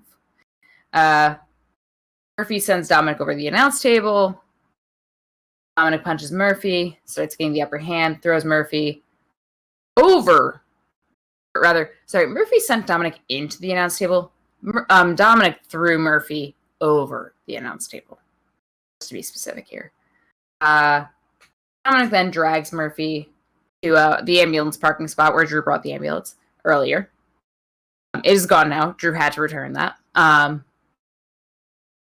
Dominic just kind of Vamonos is out of there. He leaves for a couple minutes. Turns out he was climbing up to the second row of LCDs to crossbody Murphy off the top of them. Weird. Murphy looks like shit.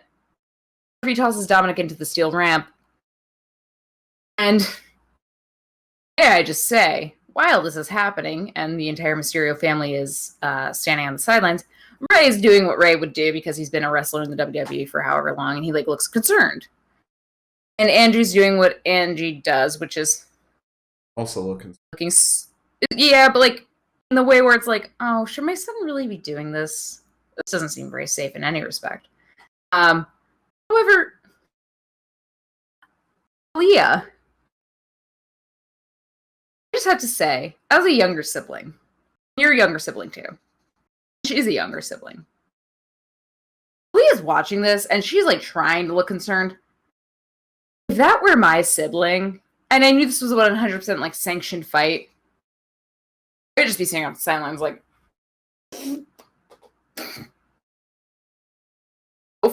go for it, I guess. You're doing what I always wished I could. I feel like it would be very hard for me to pretend to be oh no, my brother. That little shit stain. Oh no. I'd be like, that's what you get for borrowing my shirt again and never giving it back. Weird to imagine Dominic borrowing one of Aaliyah's shirts. Okay. I've only got the reference of having an older sister, so I guess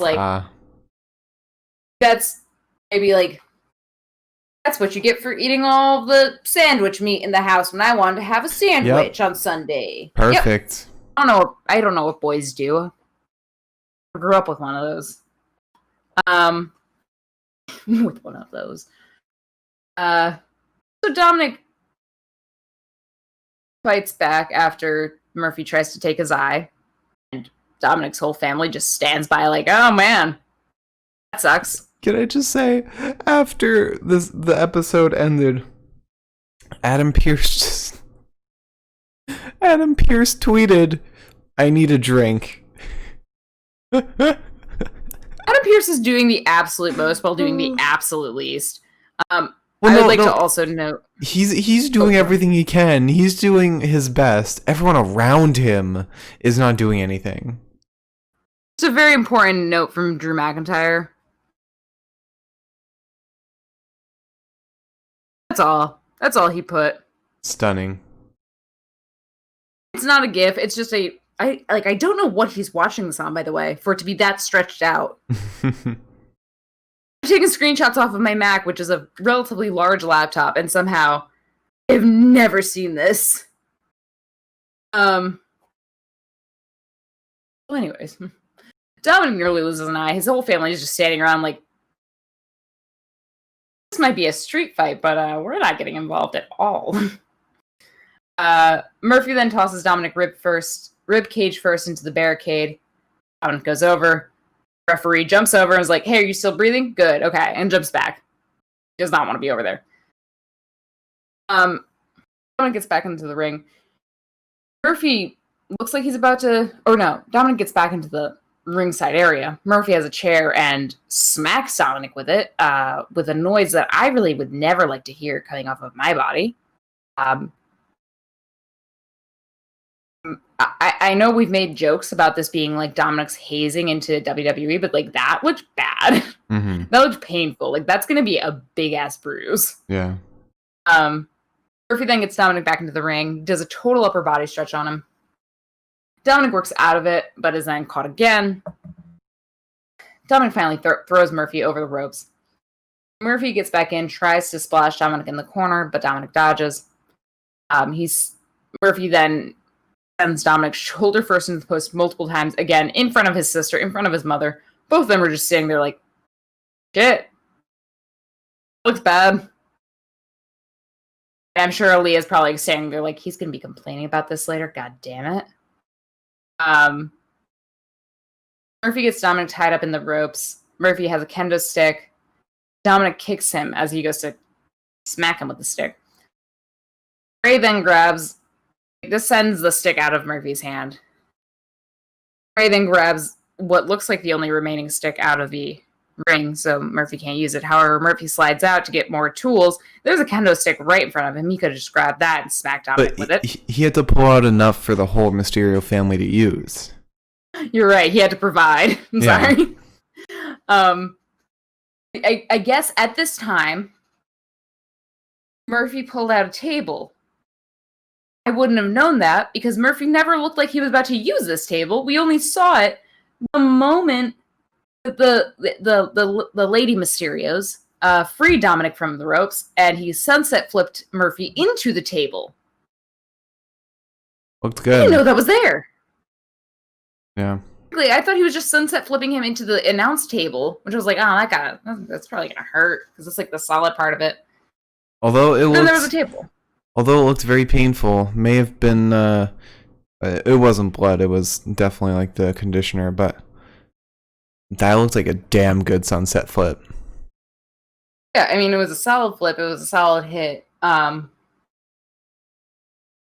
did learn that they use like a spray bottle of like I think conditioner and water probably mixed in to make their hair look all disgusting. Which sounds like a nightmare to wash out as a person with very greasy hair. I can't use conditioner because of that. So to see people like spraying it on so that their hair is dripping wet, I'm like, oh, that's gross. Anyways, must be nice.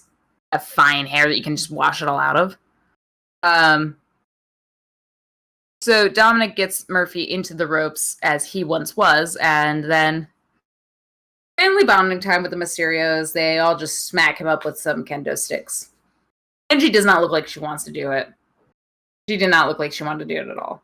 But Ray goads her into it. And I guess that's our Raw for tonight. All I saw was a poor defenseless man getting beaten up by a family of 4. It's not right. While his best friend abandons him. While he faces domestic abuse at home. Cruelty that Murphy is going through right now. Yeah, somebody should help him. Umberto. John Cena.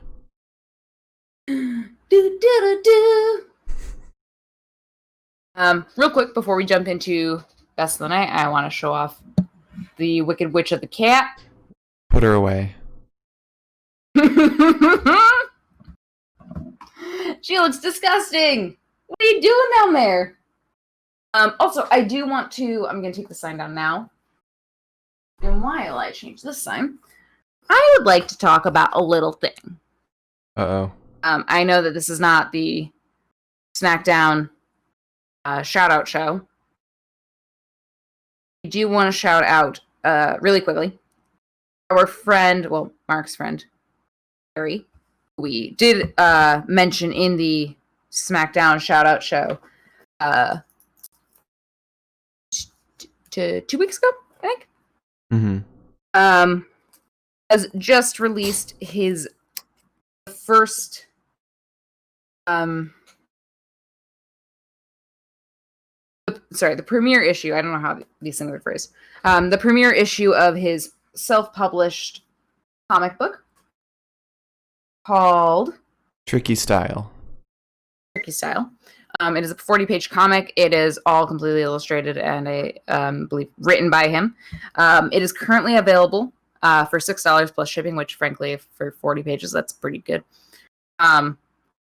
And it is available for purchase at gumroad.com, gumroad.com/Harry Sheridan, HarrySheridan.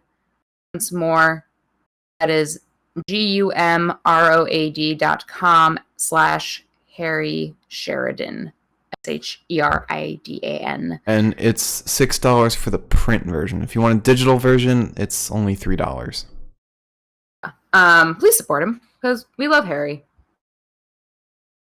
I love Harry. I assume Mark does too, but Mark's been friends with him for longer than I have, so yeah, I assume that it might fluctuate on a given day. Oh yeah. Yeah, sure, we'll shout him out again. And bring us closer. Let me put my glasses on. Let me clean my glasses, actually. Welcome to the best of the night. So, start with promo, I guess. I guess it's where we normally start. I already know. I know what mine is. It's not even going to be a contest. You might disagree.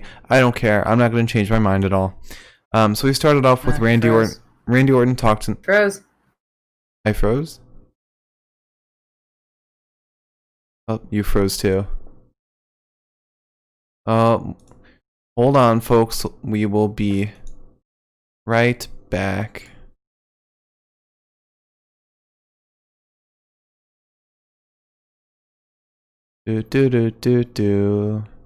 Sorry for the technical difficulties, everybody. Don't know why Discord decided to be a bitch today.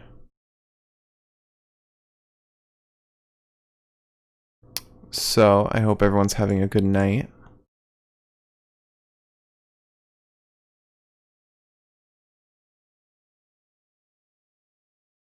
Okay, there we go. What happened? No idea.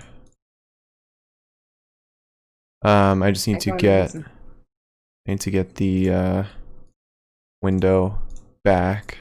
There we go. Okay. Alright. There we go. So, as I was saying, the first promo was Randy Orton talking in the ring, and then Drew McIntyre came in with the ambulance. It was art. After that, we had the promo of the Hurt Business, where they beat up the poor innocent janitor, and this whole thing with the janitor and the Hurt Business, it's a parallel to a poor innocent man getting beaten up by a family of 4. There's no difference here, okay? No difference. It's only a family of 3 at this point. No, I'm talking about the Mysterio family. I thought you were saying that like the Hurt Business beating up janitor was a family of 4 beating up an innocent man. No, it's the same as the family of 4 beating up the innocent man. Ah. And Splucha, I see. Buddy was innocent. He didn't threaten the family at all. He just said he wanted the family sitting idly by as he beats the shit out of their son. Which was a sanctioned match. True.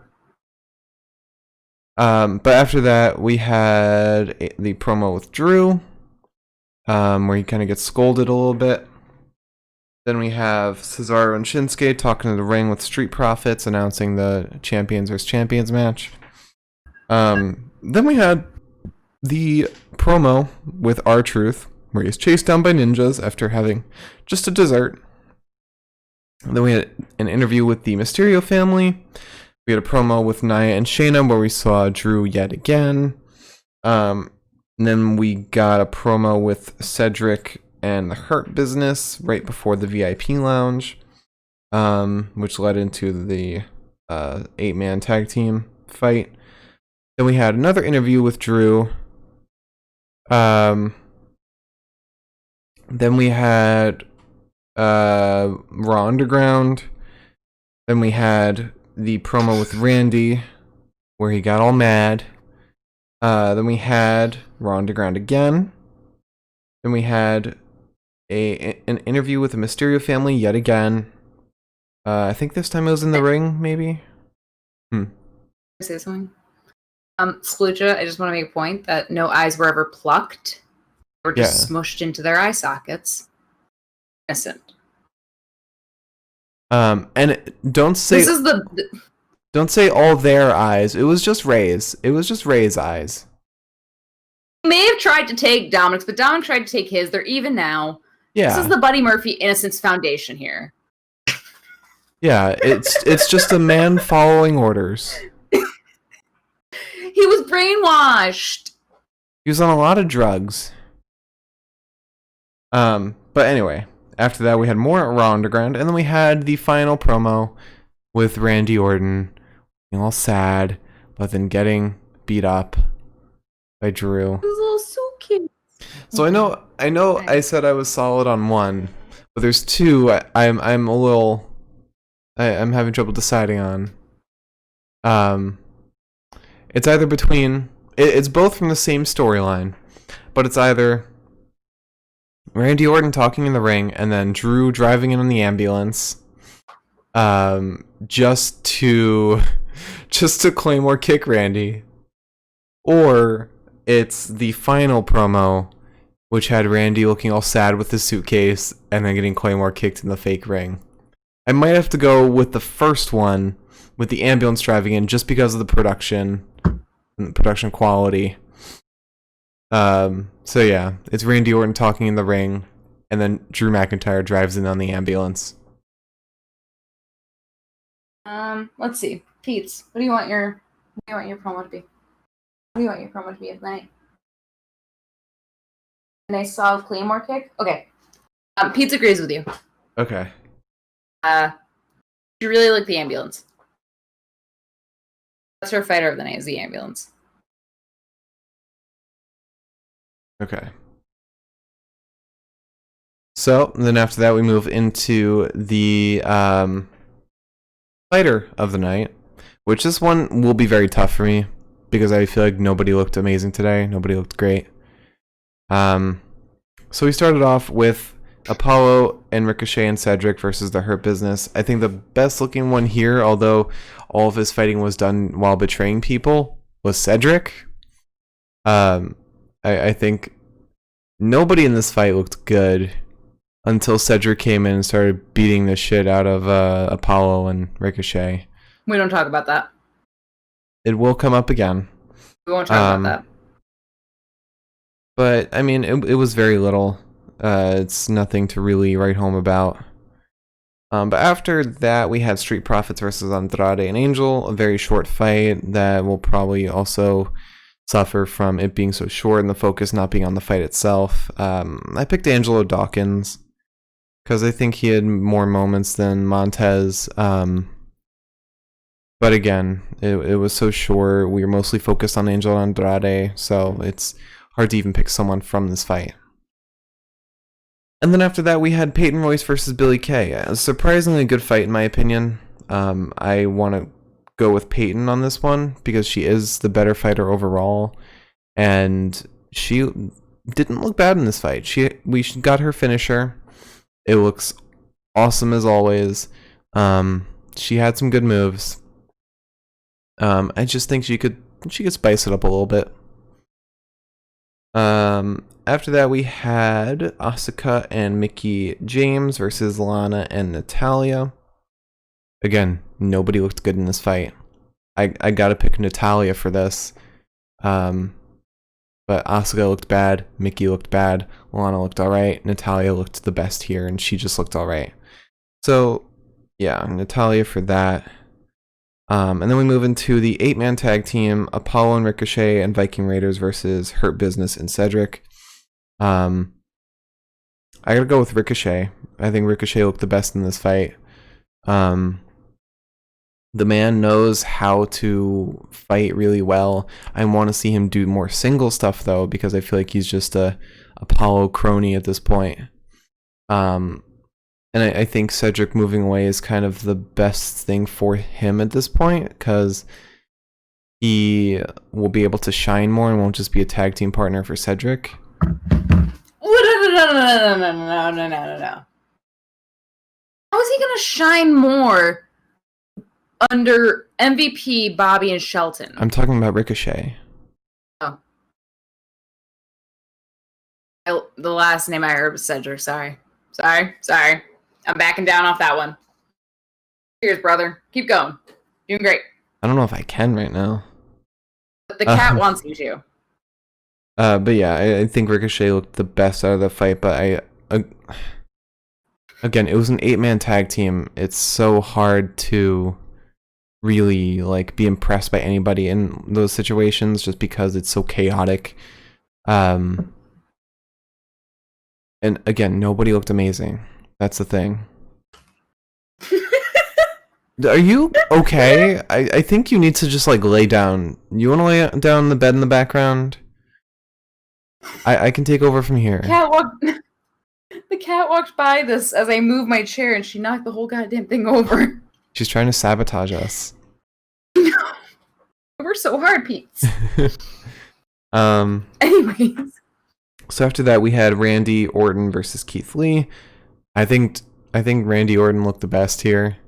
Randy looked like the perfect combination of like a good wrestler, but also like having that personality. And he also somehow brings like a little bit of comic relief to his persona. He makes really great reaction faces. Like first when he tried to do the RKO on Keith and Keith just caught him, his face was amazing. Like... yeah. While his face was smushed against Keith. Randy is great. He's definitely my pick for this fight. We'll see if he's my pick for the whole night. After that, we had Shayna Baszler versus Riot Squad. I initially wrote down Shayna, but I think I want to pick Ruby for this fight. Ruby looked better than she ever has in this fight.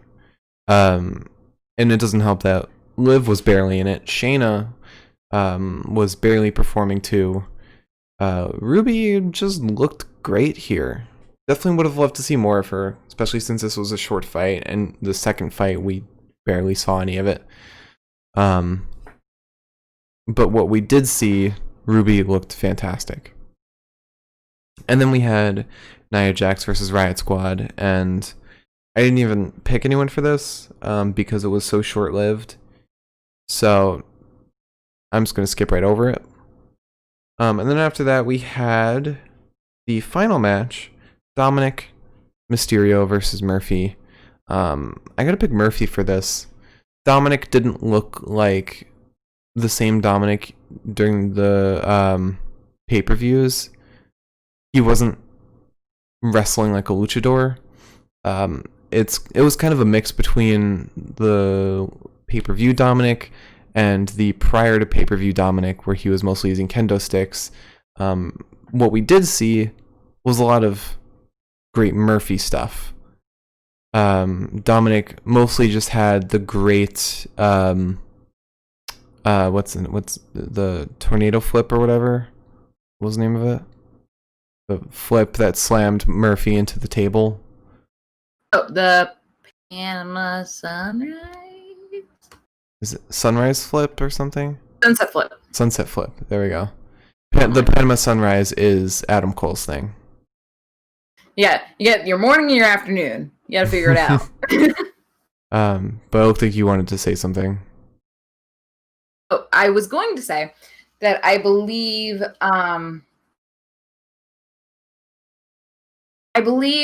that. Sorry, I've got the chat open. I'm just seeing Splucha. I feel like Cat is Splucha in the chat, actually.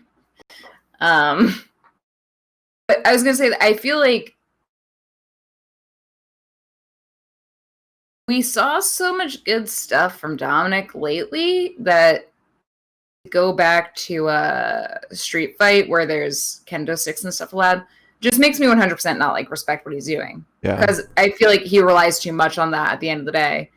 They definitely, when it's not that, you know. They definitely threw in because I can almost guarantee that this fight will be the very last fight we see between, like, in this feud. Because the street fight was definitely done to have the crux where the entire Mysterio family is joining in beating on Murphy. Very nice of Murphy to get the whole family involved. But also he didn't deserve it. But yeah, I think Murphy looked the best in that fight. Like you said, going to a street fight doesn't do justice to Dominic as a wrestler. Murphy is a very impressive wrestler, and I'm glad we're kind of going back to seeing that today. I do want to see more of it. I want to see him wrestle Alistair some more. because those are two wrestlers who look really great together. But again, I don't think Murphy looked amazing either in this fight. There's definitely room for improvement, but I think my pick for fighter of the night, I can't switch away from this. It's gonna be Randy Orton.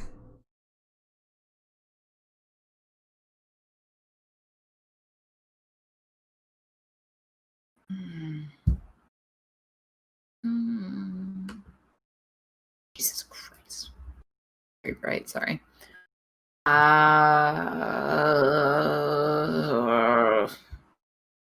It's a hard one, dude. And it's like really not cool. I mean, like, Riot Squad fights were pretty decent, but like they were so short that like. Mm-hmm.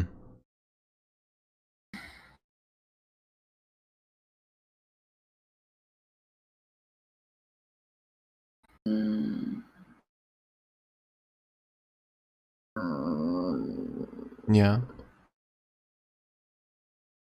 I don't know. I'm looking at my notes. Like, I don't want to choose anyone from the Asuka fight. You said you want to? Street Profits fight. I said I don't want to. Okay. Yeah, no. I don't want to choose anyone from the first Ricochet Cedric Apollo Hurt Business fight. That was silly.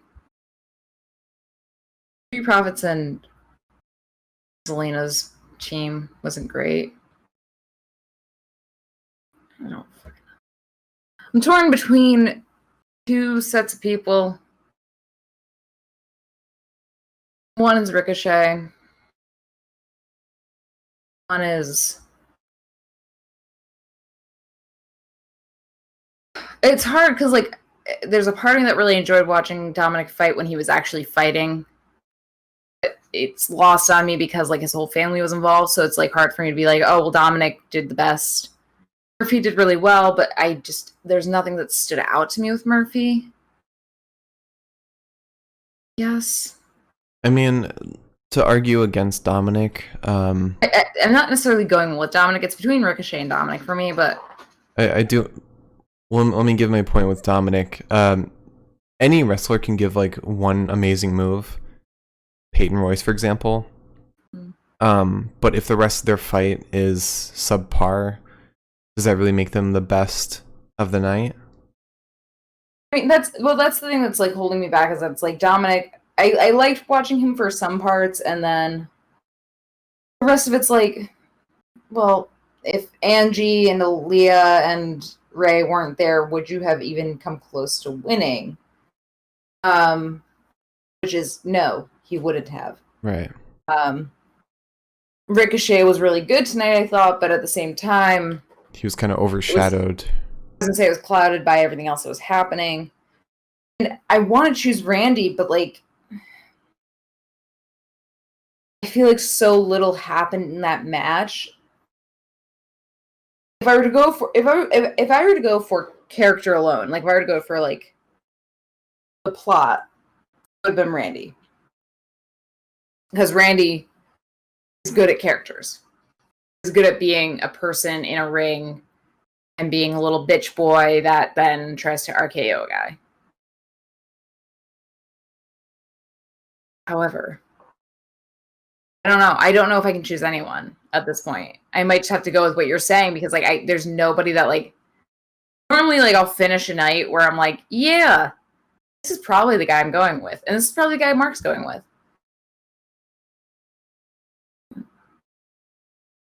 And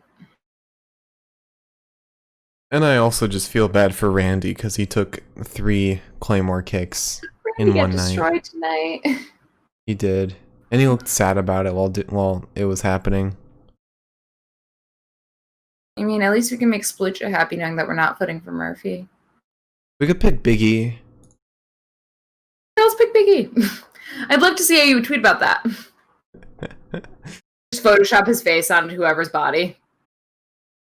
Oh no, Splucha, we're not saying Randy's innocent. Although he did nothing to deserve those 3 Claymore kicks. Yeah, Whoa. He did nothing to deserve them? Yeah, no. Do we recall the 3 punts to Drew McIntyre's face? Randy was just playing football.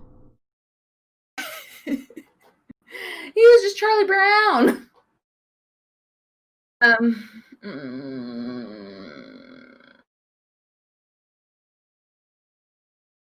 Randy was just trying to put them all into. He was trying to do them all a favor and put them into retirement. Randy hurt Edge's wife. Yeah, again, retirement. Beth deserved that. Beth is not retired. Beth is a functioning lady. I don't know, dude. I'll go with Randy. That proves that he did nothing wrong. He didn't do anything to her if she's functioning.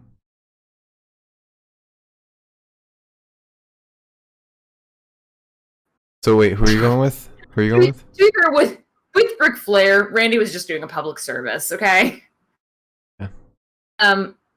I'll go with Randy. I didn't like anyone tonight, really. No one stood out to me, and because I know that if I don't make a vote, your vote wins. And 100% Splucha, if we can get to Clash of Champions and it's still Randy versus Drew, and Randall's head does not go off his damn shoulders vis-a-vis Claymore kick, I don't know if I can call myself a person anymore. Well, you know what? I'll be a broken lady. I can put in a guarantee for everybody, okay? I know I do this a lot, but I can see this coming from a mile away. Randy Orton will not be at Clash of Champions. Okay. I'll take a shot for that, too. Randy Orton will be too injured from today, and we will see Keith Lee at Clash of Champions because, as they showed on Raw Talk, I believe, he is pissed off at Drew. Oh, no, baby boy! Because Drew keeps coming in, interrupting his fights, fighting his battles for him, and Keith is a grown-ass man. He is 35 years old. Keith, I can see Keith fighting for the title at Clash of Champions as well, also because he was in that triple threat, and he was not the one pinned, so he would be next in line. Figure out your walkout music first. Yes, absolutely. Please, we've gone so long now. So, it's been like a month. Fight of the night. Yeah, I guess that's usually the order we on. So we started off with Apollo and Ricochet and Cedric versus Hurt Business. This wasn't so much a fight as it was what's the word? A travesty. Yeah. The fighting itself wasn't amazing, but the story behind it was good. Not favorable, but well written and well done and everything. Then we have Street Profits versus Andrade and Angel. Fighting could have been better, which sucks because Street Profits you can always rely on for great fighting. This was mainly focused on Angel and Andrade and their relationship. So the fight was cut short. It didn't look amazing, so it's hard to give anything to that fight. And then after we had Peyton Royce versus Billie Kay, a surprisingly great fight in my opinion. Although the fighting wasn't all there, you really had like the great chemistry between them. You had the great story elements wrapped up with a nice little hug that kind of differentiates them from different tag teams, and really puts into contrast with the rest of the night. I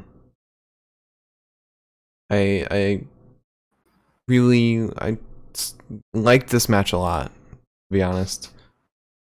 And then after that we had Asuka and Mickey versus Lana and Natalya. Don't even remember how this fight ended. Don't remember much about this fight, other than Asuka and Mickey looking awful, Lana looking meh, and Natalya looking yeah, so I don't know. And then after that, we have Apollo and Ricochet and Viking Raiders versus Hurt Business and Cedric. This was so chaotic. It was such a chaotic match. I don't even remember how it ended.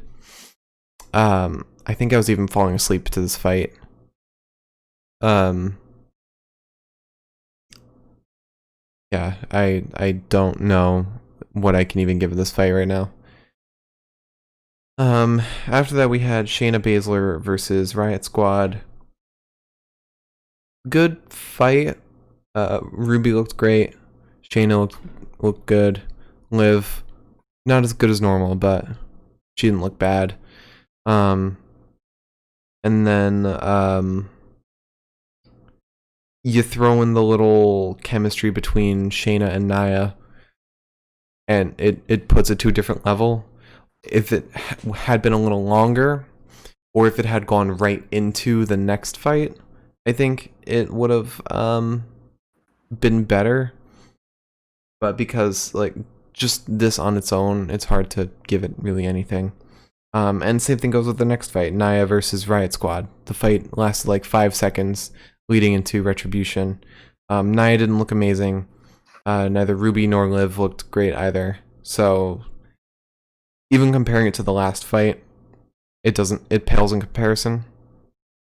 And then we move into the last fight, Dominic versus Murphy. So sad to see such an innocent man getting beaten up. But no, this fight was good. I wouldn't say it was great because they kind of devolved the storyline into being just another street fight. This fight would have been much better if it was just Dominic versus Ray, and then you can have the whole family be involved by just kicking him, or pull out the kendo sticks after the bell rings. I think we have seen better with the storyline. We definitely could have today. God, today was not good for fights. You are absolutely gonna hate me for this. Maybe not. But my pick for fight of the night, because it was in my opinion, the highlight of the fighting tonight, is Peyton Royce versus Billie Kay. Oh God, no. No, no, no, no, no, no, no, no, no, no, no, no, no, no, no, no, no, no. What do you think? What do you think? Not that. That's for gosh dang sure. My goodness. I mean, I didn't like tonight's fights at all. I enjoyed Raw tonight, but I just didn't enjoy Raw. I don't know. I don't know how to describe it. You enjoyed Randy Orton getting kicked in the face 3 times. There was a lot for me to yell about. There's a lot of excitement, and I really enjoyed that. I think that's the one thing that Raw does bring to the table, is that like it leaves me excited for more, and I find myself enjoying what I watched, even when I like look back and I'm like, I hated all of this. I still enjoyed it. I don't know why.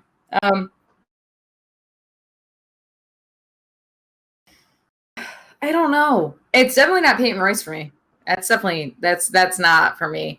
I wouldn't say that any of the, as much as this also pains me to say, I would not say that any of the Apollo women's Ricochet division fights. Oh. No, I was gonna say I don't think that any like the Riot Squad fights. I don't think the Peyton Royce fight. I don't think the Asuka fight. I don't think any of those did it for me whatsoever. I was disappointed with everything that happened there. I thought the fighting in the Peyton Royce fight was god dang abhorrent. And that broke me because like I was hoping that maybe for this one-on-one, maybe we'd get something good. And objectively, the character stuff was great. It was awesome. I didn't like the breakdown of the post Cedric joining Her Business fight. I didn't like how that all fell apart. That was just like, it 100% felt like the writers were like, guess we do this, and we'll do this, and we'll do this, and then I don't really know what to put here, so everyone just kind of fight one another. So that leaves Dominic versus Murphy, Street Profits versus Angel and Andrade, and the first Apollo Ricochet Cedric Hurt Business fight.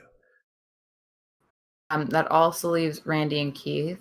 Oh, yeah, right, Randy and Keith. I'm not choosing that. I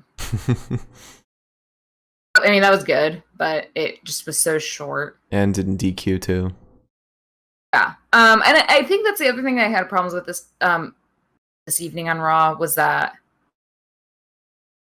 everything was really short up except for like 2 fights. Yeah. I can't say that the fight where my heart got broken was the best one. I gotta go with Seth and Dominic. Seth. Yep. You know what? It may as well have been. I have to go with Dominic and Murphy. I don't want to. It doesn't make me feel good to do it. I didn't like the fact that like we got the equivalent of like the sitcom, like all of a sudden everyone's singing, except instead this was everyone in the Mysterio family is like smacking the shit out of Murphy. They all have a homicidal rage now. The silver lining of this whole thing was that Angie finally got to release some of her anger towards everything that has been happening to her goddamn son. Angie finally got to come through and say, yes! I respected that. So you're willing to give the fight of the night to a poor, innocent, Irish man Irish? Australian man getting beaten up, getting assaulted, mauled even by a aggressive, homicidal family led by a masked man and his terroristic son. You're willing to give fight of the night to that? Corey Graves, is that you? Are you across the room from me? Corey? Look, I'll fight you right now. If that's what you want to support, fine. I don't want to play this game with you right now. I don't want to play this RPG that I've got myself into. Absolutely not my kink. Yeah, no, I'm giving it to them. I like this fight. I thought it was a full fight. I'm going to say that I'll like it even more if this is the last goddamn one. For the love of God, please. All right, so we'll leave it up to the chat. What do we do in the meantime? What do you mean? What do we do in the meantime? Spooch just left us. You think Spooch just left and just said? I think he's still here. He's like, no, I'm not listening to this any further. So, do you guys think the fight of the night should be Peyton Royce versus Billy Kay, the best choice here, or Dominik Dijakovic versus Seth Rollins? Imagine, actually, to be fair, that sounds like a fight I would watch. It does, but Dominic Mysterio versus Buddy Murphy. Yeah, I mean, I didn't like the ending. I just felt the fighting was at least like good. I don't know, dude. The Peyton Royce. See, look, I got Splooch on my side here. You're all monsters. You're all monsters. What was that, Luchador? Oh, you want me? You also want to put in a vote for the Mysterio family? She's not in the chat. Murphy? She's not in the chat. She's talking to me. She's under the bed right now. She doesn't get an official say. She's not in the chat. Well, I mean, that's on you. She's probably gonna. She's got a kendo stick under there, dude. Whatever. Sorry. If you all want to support homicidal maniacs, I don't like where this is going. Assaulting a poor, innocent man. I'm scared you're gonna get like an American flag in your room soon. I know who the real heels are here. Also, it wouldn't be an American flag; it would be a Australian flag. Oh yeah, sorry. The smaller Union Jack, because they still have basically the British flag, except it's different. The Union Mate. Stars. All right. Anyways. So, to run it back, Oh, yeah. our promo of the night is Drew becomes an EMT. God damn Our it. fighter of the night, Randy Orton. And our fight of the night, Dominic Mysterio versus poor, innocent Buddy Murphy. Oh my God. Lord help us.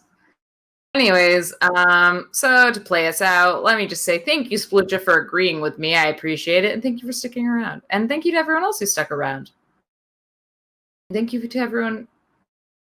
Thank you to everyone. So I guess we'll be back tomorrow. I assume.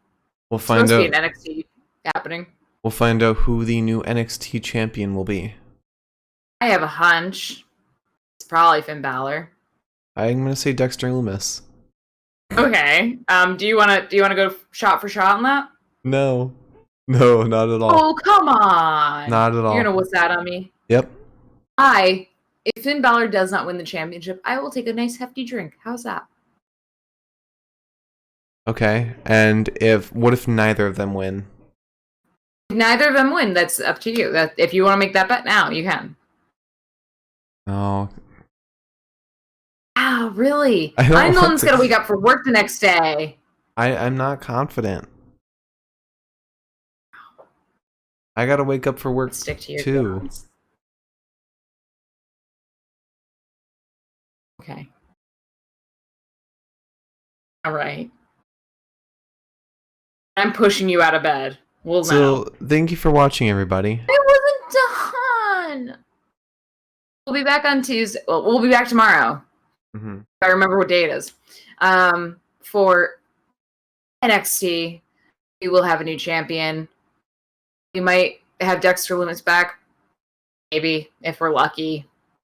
Ideally, we won't have Velveteen Dream back. That's the least we can ask for at this point. We are also getting Roderick Strong versus Killian Dane tomorrow. Roddy! And the steel cage match between Rhea Ripley and Mercedes Martinez.